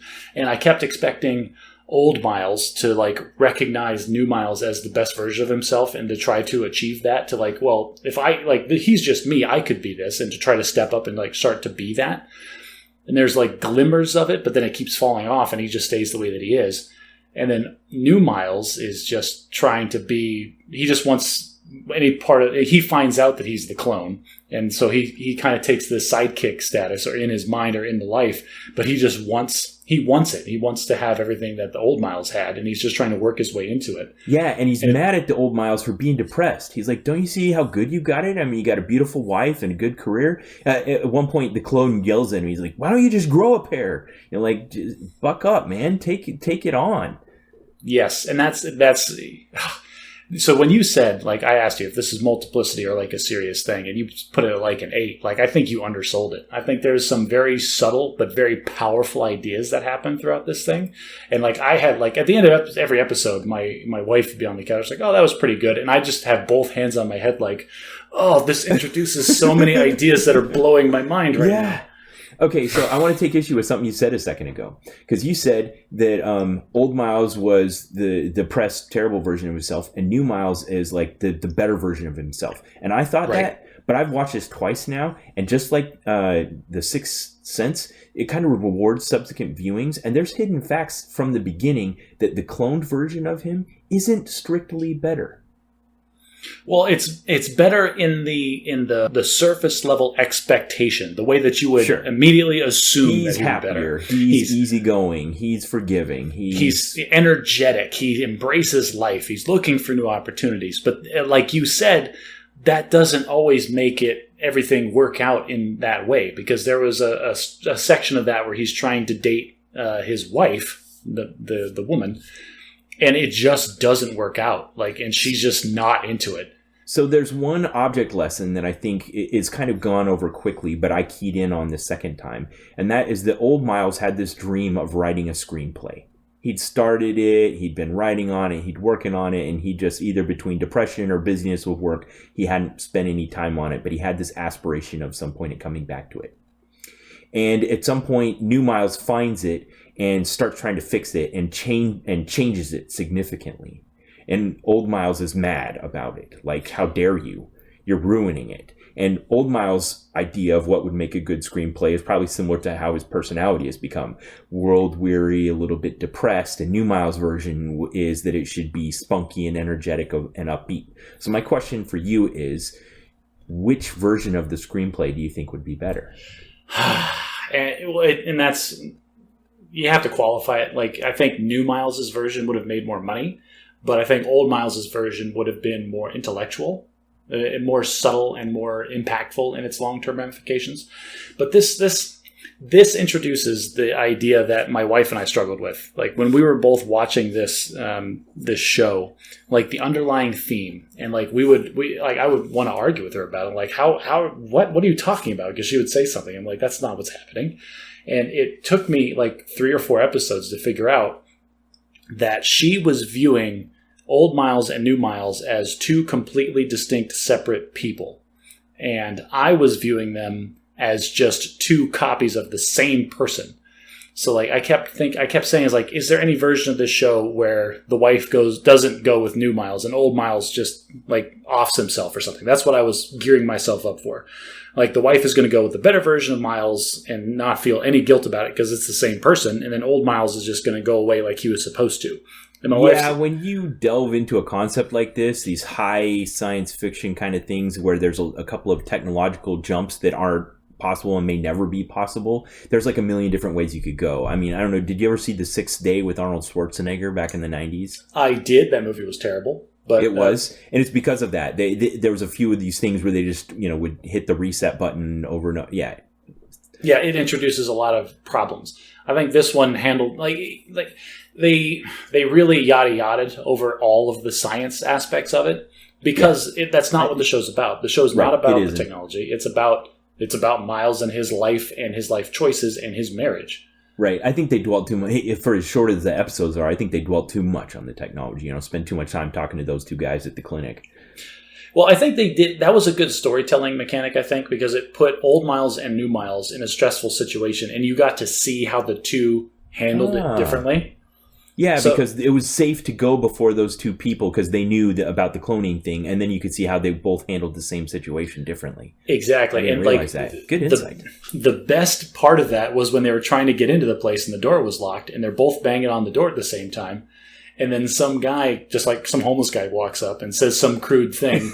And then old Miles, like they both Miles speak at exactly the same time. And new Miles goes, "Sir, please." And then old Miles just goes, "F off." And like it's just the perfect illustration. That's a great illustration of the difference of these two iterations of Miles. Exactly. And so I think that was the purpose that served. There were also times, at least 3 that I can think of, where something happened that provoked an instant reaction and they both reacted the same way. So while these two were different in, the energy and the freshness, they're also very much the same. Yes, because they were the same person. There was they were driving to the clinic to figure out what was going on, and they were quizzing each other to try to verify. Okay, is this really a copy of me? And new Miles asked old Miles, "Oh, who was your first kiss?" And old Miles "Oh, it was," and he's starts snapping and doing that thing where you know the name but you can't remember it. And then new Miles "Ha, you can't even remember." And then he starts doing the same thing. "Oh, it was," and then old Miles "Yeah, not so easy to remember, huh?" And they both go through the whole same iteration with the names. Yeah. And that's when they both kind of looked at each other like, "Oh crap, this is for real." Yeah. That's how they knew that he really was a clone, and somehow they'd copied all the memories into the clone. Can we talk about just a couple of moments from the show that were awesome? Yes, I want to do that. It's going to spoil the crap. Before we do that, there's one thing I want to say because I realized this on subsequent viewings. Are you familiar with the literary concept of Chekhov's gun? I am not. Okay, cool. Chekhov's gun is a dramatic principle that states that every element in a story, it's about the economy of the story. Every element in a story must be necessary, and irrelevant elements should be removed. So elements should not appear to make false promises by never coming into play. So the idea is if in Act 1 of a play there's a gun on the wall, that before you get to Act 3, somebody's going to use it. That makes a lot of sense, and I can point to a couple of things. And with 8 episodes of a 20-minute show, it would have to be very, very tight. And so you're right, there would have to be a lot of that principle applied here. So there's things that come up and you almost feel like they're throwaways. Like there's a scene in the first episode, I think, where he's trying to talk to her in the shower and her phone chirps. And it feels like it doesn't mean anything. But then you relive that scene from her perspective later on, and the phone chirp was very meaningful. He's constantly running into their credenza, and she's always yelling from upstairs, "Was that the credenza?" And you're so let me ask you this. Okay. I wrote down about the credenza that it was supposed to be a symbol. What do you think it's a symbol of? So the idea is it's this table, like this waist-high table that's just supposed to go in a hallway with a drawer, and she stole it from one of her clients that was giving it away. Being a jerk. Yeah. But she stole it right when they had just moved into this new big house in the suburbs. And Miles had bought the house without her knowledge and moved into it and was talking about how they were going to build a life together. And back when he was, young and still full of energy. And it was this promise that he was trying to make to her about making this life. And this was the thing that she found to bring in and contribute to that promise. And so she saw the credenza as kind of her contribution to this long-term promise that they had made to each other, that they were going to build this great life together. And he saw it as this table that he just kept running into when he came around the corner in the hallway. Yeah, I like that. That really is what it came to represent. To her, it was the promise of building their new life together. And by the end, he's just pissed off at it because he keeps crashing into it. By the end, him and his clone both took turns with an axe destroying the credenza. Chekhov's gun style. They introduced this credenza. It's important to one character for these reasons, not important to this character, and it became a story element. Yeah. So there was this... So his career, as it frequently is in fiction, they like to give them an easy job where all they have to do is be creative every now and then they can make $1 billion, like 100 Hollywood movies. So he's an advertising executive that was hired at some point in the past for being creative and coming up with an ad campaign. And he won this fictional award they call the Golden Pencil, and showed that he was it. But now 5 years later, they've had a miscarriage and they can't have children, and he's lost his zeal for life, and he's depressed, and he's no longer has that creative spark that made him a success in the first place, and he's just coasting by in his job. Right, he's got enough gravitas from having won so many of these awards back in the day that he's just kind of, like you said, he's just coasting, phoning it in. So, but then his clone comes in while he's still buried out in the woods and goes to work one day and brings back that brilliant energy and spark and starts something new that before he even gets back and can stop him, it's kind of changed his trajectory at work. Yes, to the point where then it's impossible for him to go back. Like in one day, new Miles was so impactful that it was impossible for old Miles to go back and even do his job. And the thing that I was kind of shocked at is how badly he wanted to undo it. Like, he was mad at New Miles for doing this, and he wanted to stop it, but he couldn't. It had too much momentum. And this made me think of the Toby Keith song. I don't know if you know it. It's, I ain't as good as I once was, but I'm as good once as I ever was. It's kind of this idea that as you get older, you, like, lose your edge, but every now and then you can just be as good as your old self ever was. Well, and this is a concept that I think about from time to time, and it's the idea that if Miles was to accept that New Miles created this thing, and that New Miles is basically a copy of him, that he should have been capable of coming up with this thing that was so successful. And he's pissed off about it. Yeah, because this is the thing. He has two options. He can accept and internalize that there's a problem with himself that he can correct with effort and time and energy, or he can blame the external factor and like, I'm fine. It's this guy. This guy is the source of my problems. Yeah, and the irony of that is that it's him. Yeah. You know, it's not just some other guy, it's him, but just like you said, a better version of him. So I think that sometimes when I try to do something that I thought I still could, like I used to take piano lessons, and I was like the accompanist at our church and stuff. And every now and then I'll sit down and try to play a song that I used to could, and I haven't been practicing for a while, and I'm not as good as I was. I used to be on the diving team as high school, you know, and I've got my center of gravity has moved, if you know what I mean. I used to be quite good at calculus, and now if my kid brings me their homework, I can't quite do it anymore. So there's this moment in the show where Paul Rudd is going through this, and he's like, he gets mad at his other self for going to work and becoming, the it man again. He's like, screw you. I don't need you. I can go and I can be just as good as you. And he tries to go in one day to work and pretend to just be the guy that came up with this brilliant new ad campaign. And he almost blows it. Yeah, he almost got fired that day. Yeah. Holy crap. He accidentally showed porn during a meeting before their client. That was awesome, by the way. I loved man. that. And then what was great about that scene was then the client called him on it. Like everybody else left, and the client came over and was like, whatever you did or whoever you stole this from, just keep doing it and do it better. That was way too real for me, because that guy was like, I can see through you because I'm a concentration camp survivor that sold out my friends. Spoiler alert, by the way. Whoa! No, like my wife and I both we're just jaws dropped, wide eyed, like, oh my god, this guy's legitimately a sociopath. But that was cool, and that guy was like a throwaway character. You never saw him again. He came back one other time. Oh, whatever.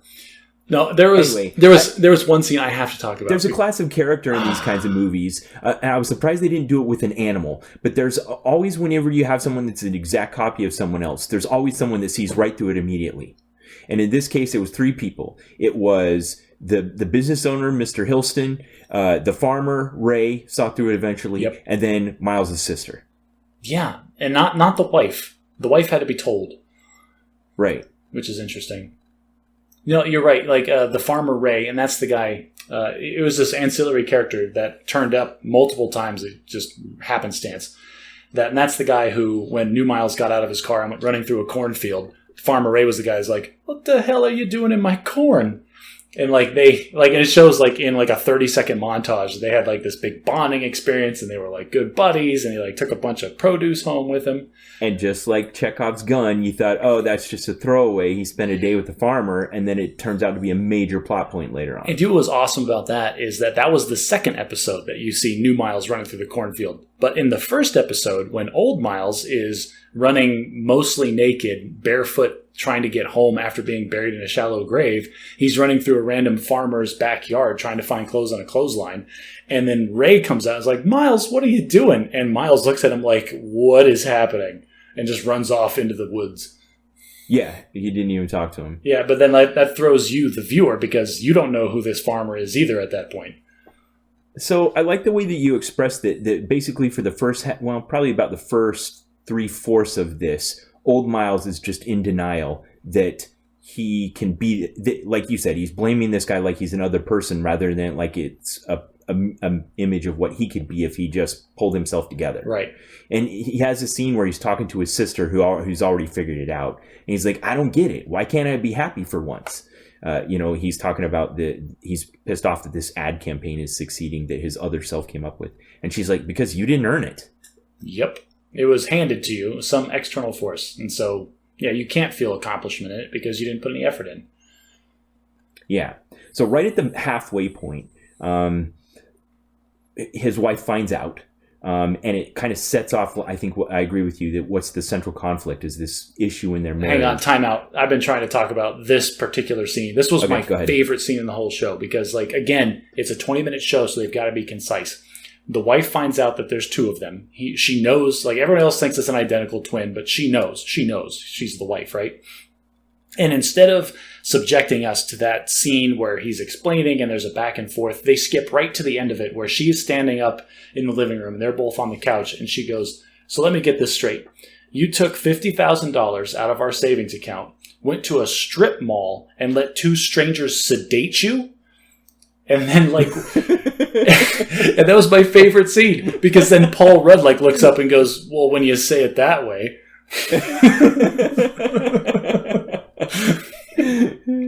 And that was that's the perfect way for that character to like to acknowledge to the audience, okay, the character is up to speed and we get a little chuckle out of it.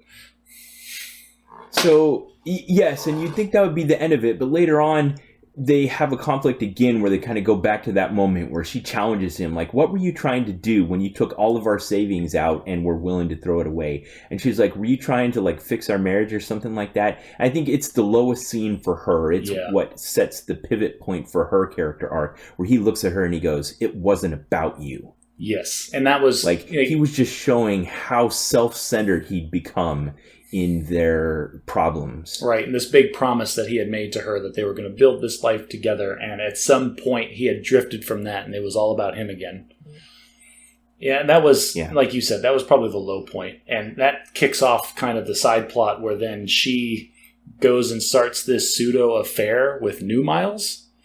And that's, again, this is where I thought that the show was going to go. Like, they're going to go New Miles, she's going to be happy. Old Miles is going to acknowledge that she's happier with New Miles. Everybody likes him better. He's better at his job. And then he was going to go away. But then, like, the show did something completely unexpected for me that was just so awesome. And it was that the marriage, or the little affair, the little fling for a couple days between the wife and New Miles just did not work. Yeah. And that was like... So that gets back to what I was challenging you earlier when you're saying that New Miles is just strictly better. He isn't. Well, if I said was bad at sex.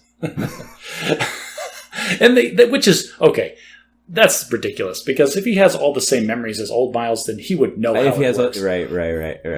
But that's fine. We'll yada yada that away. And just say, like... And they kind of said, like, well... And he said, like, well, I've never done it before. It's like, well, technically that's true, but you have all the memories of having done it before. Come on. Sure.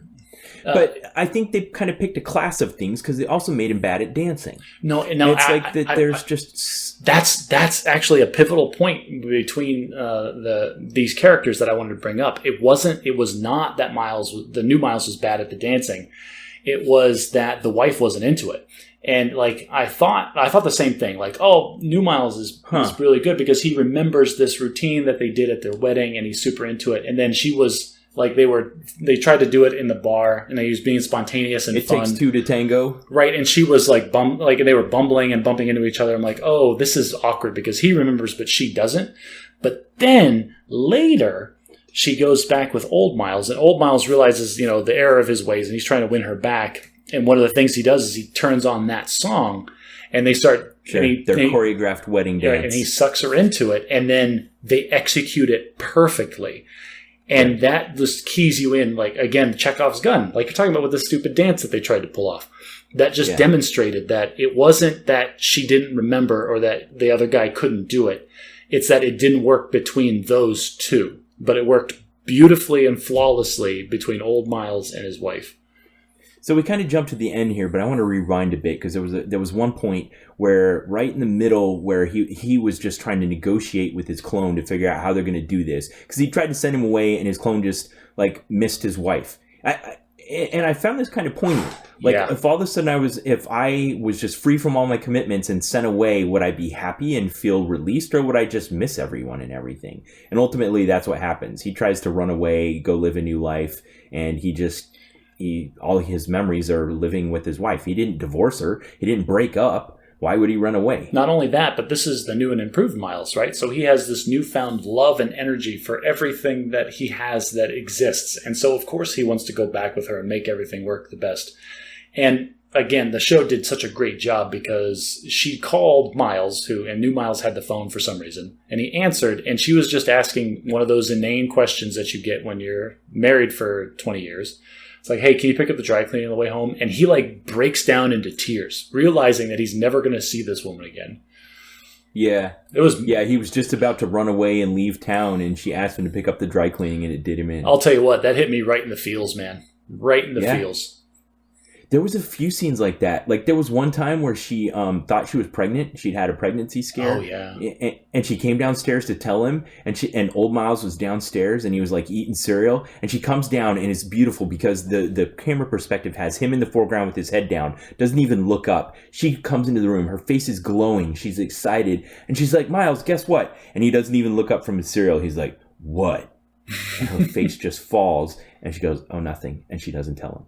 Well, and I think, whoever filmed that has been married for a long time, because I have had those kinds of interactions with my spouse before. It doesn't take a lot of words. It just takes a subtle gesture or a look or a quick interaction, and it's all that needs to be said.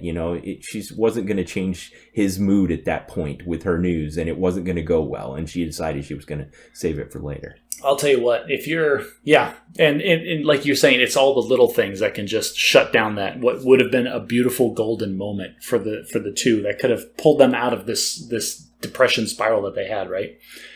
And that's that's kind of the other part of this that's a little scary. Like if you read too much into it, like I am doing right now, it's the idea that if you let it, like if you're not aware of it, that your relationship with your spouse, the person that you have agreed and like acknowledged as the person that you love forever, like you can, without active work, without your energy and involvement, like it can slide into this complacent place where both parties are just kind of living their lives in the same house. And that, like, to me, that was scary. Like the idea that can just happen over time, because then that was kind of the thing. They never showed it. They showed like snippets of it, but it was never this decision where Old Miles and his wife didn't love each other anymore. It was just the two of them living together in a normal suburban life, just the normal problems that people have. And they didn't, at some point, one of them or both of them stopped putting in the effort and they slid apart, and it was just so easy. And that's what was scary to me. So the writers of this show were aware of the fact that while this had a decidedly modern execution, the idea of this is as old as time. And in fact, they even named one of the episodes after this song by Edward Holmes from 1979 called Pina Colada. It kind of came back to prominence because it was in the Guardians of the Galaxy soundtrack. Mm-hmm. Yeah, no, I remember. Yeah, we listened to that song. I think it was on the Guardian soundtrack, and I pulled it up on YouTube, a couple years ago when then the movie came out, and listened to the lyrics for the very first time and realized this is a horrible song. Yeah, and so this plays out almost to a T, but with modern points instead of legacy points. So in 1979, the story is there's a couple that's fallen into this depressed marriage, and so he takes picks up the personal want ads section of the classifieds in the newspaper and sees this exciting ad from a woman who describes this alternate lifestyle that he thinks would be exciting, and he arranges a meeting and goes to meet her, and it turns out to be his wife, and it's this, they laugh it off, but the fact is they were both trying to cheat on the other person. That's the thing the song never addresses, because the song is upbeat and peppy, and the idea is that they have a laugh over it, and they rediscover each other, and they realize that they are both this kind of person that they're seeking. But the undertone of that is like the hard conversation that you have when you leave the bar. It's like, so wait, you put personals out in the ads, and it's like, you responded to an ad too. Yeah, mm-hmm. That's a more real song, I think, that comes later. It's probably a country song. So there's this point where the clone thinks he's going to actually do it. He's like, okay, I'll just get out of the life. It doesn't belong to me, and I'll just go start a new life. And he goes on this dating website and fills out a dating profile. And I love the way that they execute this in the show. He fills out all the points about what he's attracted to, and it narrows it down, and it comes out with one match. Yes, which is, in the one match they show is the wife. And then the episode cuts right there, which is, all right, so let's talk about general filmmaking for a second. The film, the show is made spectacularly. The choices that they made in what is going to be shown throughout one episode, how they're going to cut it, how they're going to have the cliffhanger for the next episode, the cinematography, the choices of the camera angles was fantastic. Now, but I will say the sound design was just awful. Like, I couldn't, it was bad. I'm going to agree with you. That it was spotty. The execution, I don't think that all the plot points won with me. All the jokes didn't. I think they also kind of flirted with going back and forth out of deciding if they wanted to be noir or not. And so at times it looked like he was going to murder his other self, or things were going to get dark, and then they just never did.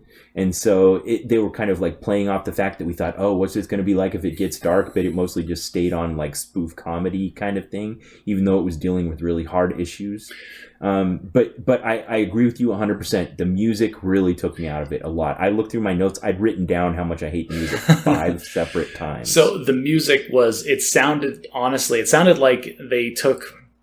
I feel bad saying this. Like, can I say this on the podcast? We'll edit it out if I can.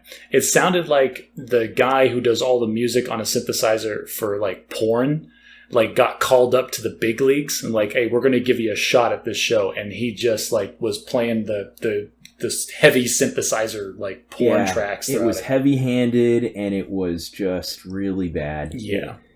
It's distracting. Everything else was great. It can't take away from the performances of the characters and stuff like that. Let me see if I had any others. While you're looking at your notes, I want to gush about camera angles, which is a really stupid thing to gush about. But most of the... So when you pointed it out, I noticed it better, but go ahead. Okay. So there was... Most of the show is filmed static camera angles. And they try not to do a lot of jumps. Like when there's conversations or whatever, it's like one camera angle, maybe two, that they jump back and forth to.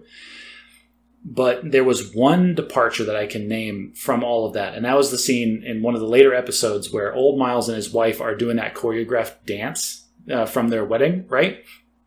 And the camera became incredibly dynamic. Like, it was moving throughout that entire scene, and the music was swelling in the foreground. And it became very flowing and very elegant. And it was just... like, it's a very subtle difference, but it was very impactful in the way that I viewed that. And that's why, like, it just made that moment, like, so much more pivotal because of the way that they chose to film and show it. Huh. And so that was to help us feel as the viewer that he was actually starting to effectively transform his life. Yes. And, like, I only started... this is going to sound stupid, but my...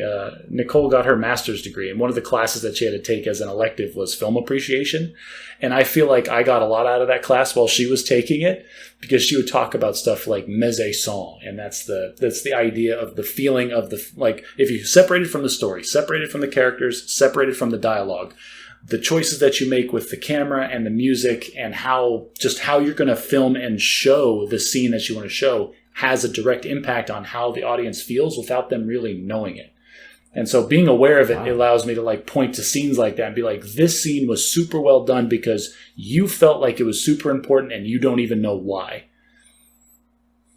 So we jumped over it a little bit, but there was the decision that she made, and there was two, because the timeline's kind of dotted where we'll watch it as old Miles and then we'll rewind a little bit and watch it as new Miles and then rewind a little bit and watch it as Kate. So there was a scene where we watched it as Kate, where she'd gotten fed up with him, she'd created the dating profile and stuff, and then we rewound and watched it as old Miles, and there was a scene where he was actually starting to pull himself together, not realizing that it was already too late from her perspective. Yes, and that was like towards the end again, and I mentioned like very briefly, I kept expecting him to pull himself up and like to embrace and be, I can be this guy, and start to do it. And that was the scene where, like, yeah, Kate and New Miles had run off and were having some fling and realizing that it didn't work. But it was the scene where he was in his workout gear and he was lacing up his running shoes for the first time in what had to have been years. And, like, they had just a couple of times shown that they used to run and exercise together. And, like, this is it. He's going to turn it around right here. Huh. That's interesting you picked out that moment because I watched it twice and I don't remember that moment. There was a different moment I keyed in on. Oh. And that was when he finally kept his appointment to go to the fertility clinic. That's because he'd been putting that off over and over and over. Yeah. For 2 years, the guy had said. Yeah. And that's probably that is also one of those points where you can see like the decisions he's making. He's trying and he's putting the effort back in. Yeah, he's doing something that's more about their relationship and his commitment to her instead of just focusing on himself, which he admits is his fatal flaw, where he's ended up and what's ruined their marriage. So in that episode where he does keep his appointment in the fertility clinic, then he kind of gets derailed because he finds out that New Miles, who's going to work for a week for him, has this moment where his ad campaign hangs in the balance based on some referendum in some community allowing a telecom install, and he goes down just to watch New Miles' thing fail, and like it's this other person and not himself, he goes to just sit in the crowd and watch it fail so that he can say, your optimism and new energy doesn't really work. Well, and that's because he was still holding on to his old identity, right? He didn't want to acknowledge the fact that this other version of him was better.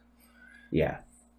And then because of the circumstances, the way it plays out, he ends up having to defend the referendum and try to influence it positively. And what he does was so cynical and manipulative, and it really offended me. Like, I took it kind of hard.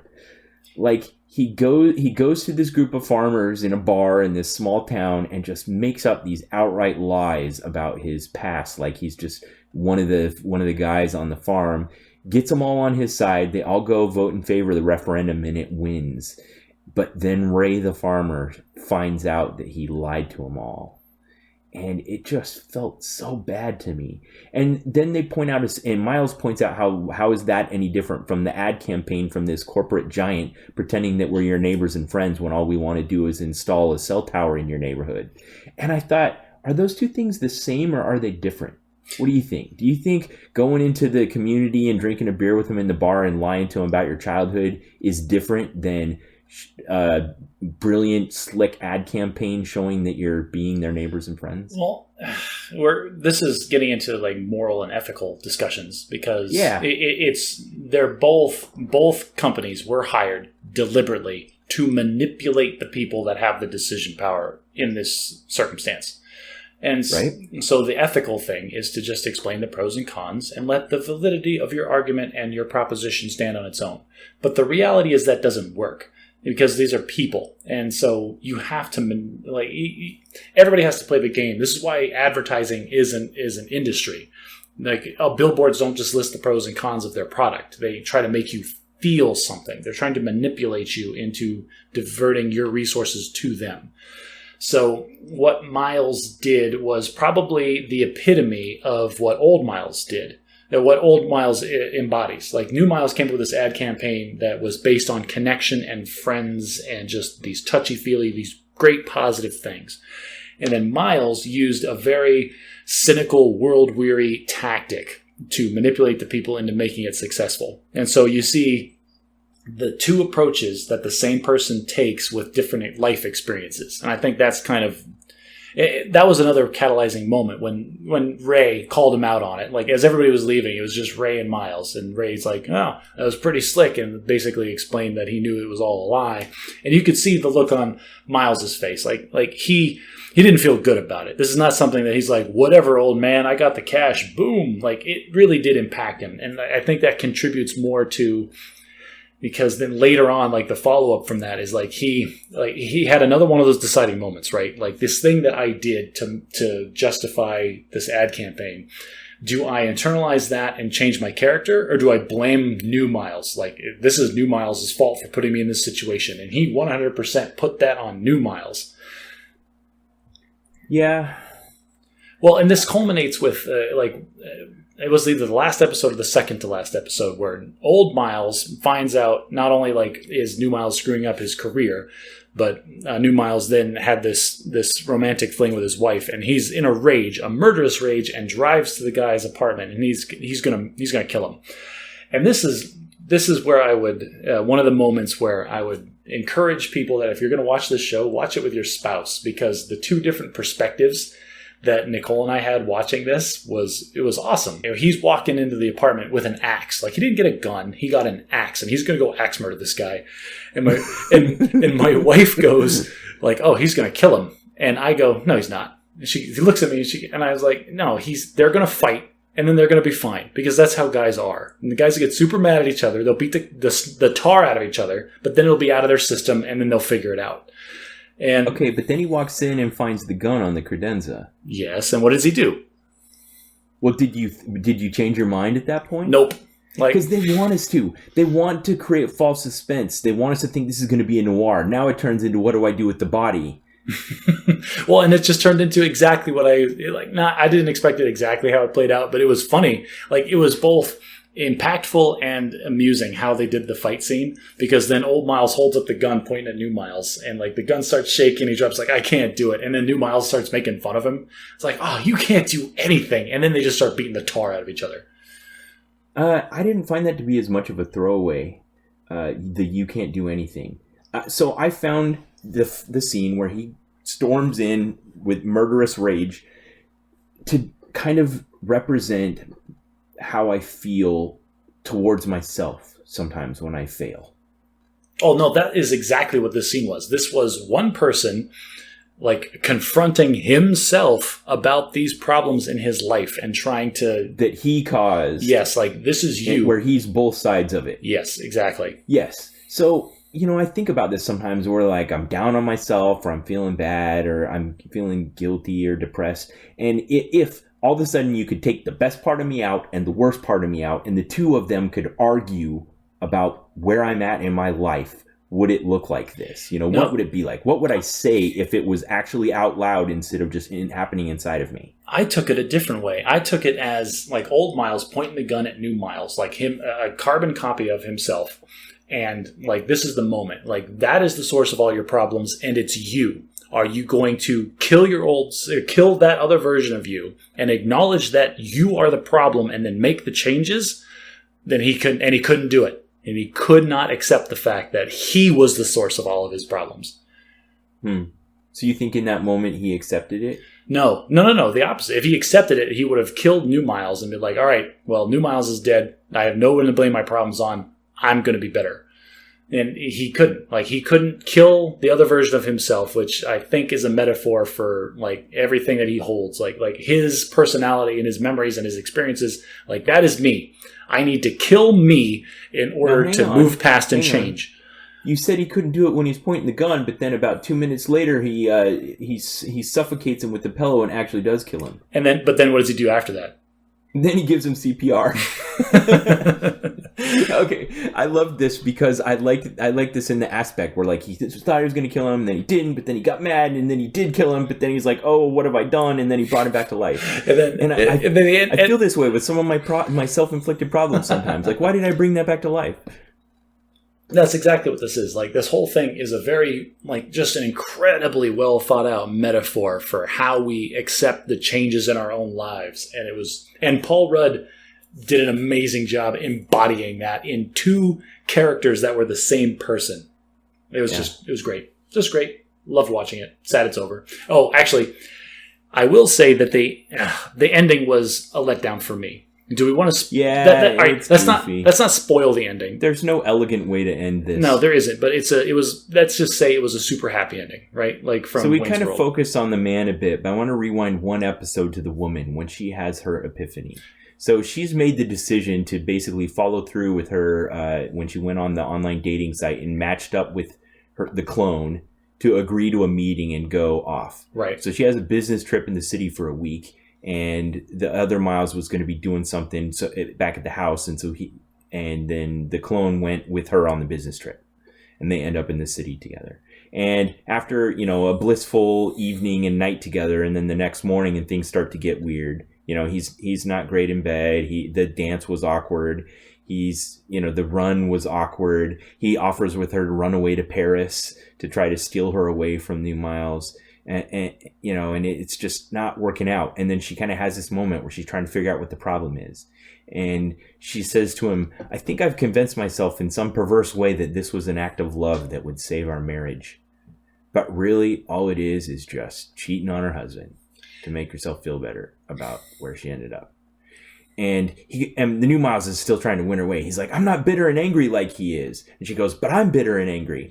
And I realized that this was she was like, I may be kind of mad where I'm at right now, but we got there together.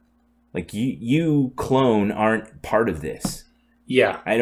That was her kind of accepting, like, her role in the whole problems. Like, for up until that point, it was shown that she was kind of blaming old Miles for these issues. Like, even if it was just all passive, like, she kind of blamed Miles that the problems that they were having. And then that was her kind of coming to terms with it. Like you said, it takes two to tango.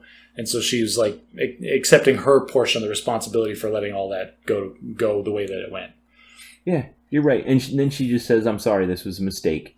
And she sends him off and goes back. And, it takes a while because some other stuff is going on. But then she just comes clean. She just goes back home and tells old Miles that she cheated on with new Miles, and he flies into his murderous range and brings the whole thing to a conclusion.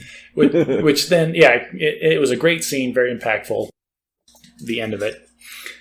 But they had the mega happy ending, and I wanted to ask you about this ending. So, do you want to see a season 2 of this show? Well, I agree with your analysis that this was a brilliantly well done way of showing through a fantastical science fiction concept the struggle that happens within us. And I feel like it's kind of complete. Like, if there was this problem in their marriage and they were both blaming the other person, and when they both came to the realization that they were the one that needed to take charge of the fact that they weren't treating the other one well, and then that was what helped heal the marriage and put them on the right track. Like, what's left to do? They're going to have to come up with a new conflict. And to come up with another one that deep and profound would feel kind of artificial. Like, how could there be a season 2? Right. And that was kind of my point, is I feel like they've explored this space, and I really hope they don't keep doing it. What I would like them to do is what they've done in other series, which is genius. Like with, I think Stranger Things or American Horror Story does this. Like, keep the series going, but jump cut to new characters, new situation, same kind of twist that's going on. Like, I get it. I would love just have someone else that went to this strip mall and dropped $50,000 to get a new clone. Yes, and the same kind of thing happens, but then they explore a different aspect. Because this one, they kind of explored like the marriage aspect very, very well, and is so good that I don't want a season 2 with Paul Rudd and Kate, because like I feel like what needs to be said has been said. Like, have completely new characters in a new situation and explore a different aspect of coming to grips with yourself. I love it. That's a brilliant idea. I hope the creators are listening. And if they aren't, let's see. I'm going to say their names so that then if they're listening. So it was created by Timothy Greenberg, is the writer. So Timothy, if you're listening, Josh's idea is a brilliant one. Don't just make a season 2. Paul Rudd is as awesome as he is. You'd be doing a disservice. So I got to tell you something. When I was trying to write up my notes, I went on Wikipedia and looked at the article that was up there, and somebody created a table like there often is with these series where it has all the episodes listed out and then plot summaries of them. Mm-hmm. And I don't know why, but there was summaries written for 5 of the 8 episodes. And I looked at it, and my inner OCD kicked in, and I was like, "Oh my gosh!" Oh no, you didn't. So I totally did. I wrote the Wikipedia article for episodes 5, 6, and 7. Oh, so man. if you go on the Wikipedia site, I'm the one that wrote the plot summaries for episodes 5, 6, and 7. All right, listeners, this is just one more example of Ben Rich making the universe a better place just by being. I couldn't take it, Josh. It was too much. That's outstanding. I want to ask you a very non-related, silly question. Go ahead. Okay, so this whole series revolves around Miles, a clone of Miles, and his wife and their relationship, right? Right. How many times did you have the conversation with your wife about having a threesome with yourself? Okay. I'm glad that didn't come up in the show. That would have been awkward. Here's the thing, and I died inside a little bit, and I know my wife is going to listen to this, but here's what I want to say. I was a little bit jealous of you when I brought this up with you, and you immediately, when I looked at your notes, it was obvious to me that you were experiencing this together with your wife. Aww. Because my wife and I have just, over the 20 years, we've just realized our tastes for fiction are so different that most of the time we experience most things separately. And so I was a little bit envious of the fact that I asked you to do this, and you went and asked her to watch it with you, and you just experienced it together and enjoyed it together. Because I kind of asked Alicia to watch it with me, and she was kind of like, nah, and that was it. It was over. I'll tell you right now that I'm not supposed to speak for Nicole because I usually do it wrong. But I guarantee if she was in this room having this conversation with us right now, she would tell you she did not watch the show because I asked her to. She watched the show because Paul Rudd was in it.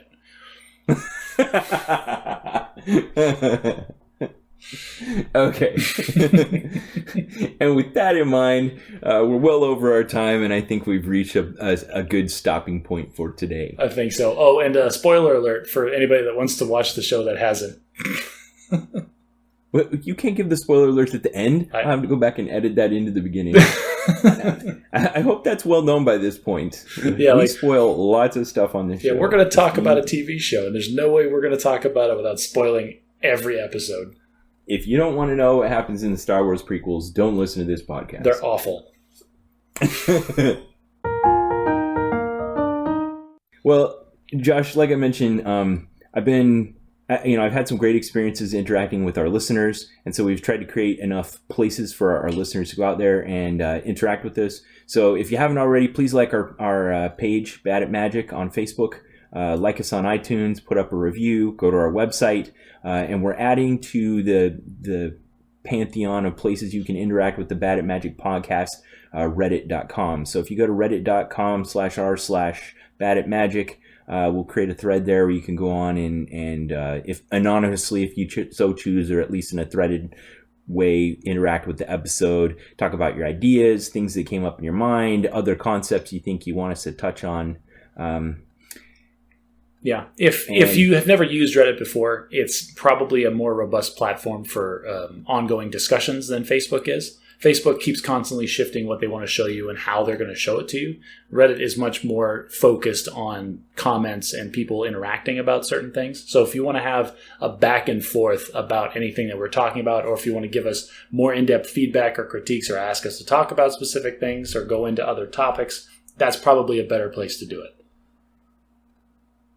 Okay. So thanks to our listeners. Please like us on your favorite podcast platform on Facebook, and now you can interact with us on Reddit. We had written down that we were going to talk about the cultural phenomenon that had happened in the internet relating to Sonic the Hedgehog. We'll have to save that for next time. Oh, man, I really want to talk about that.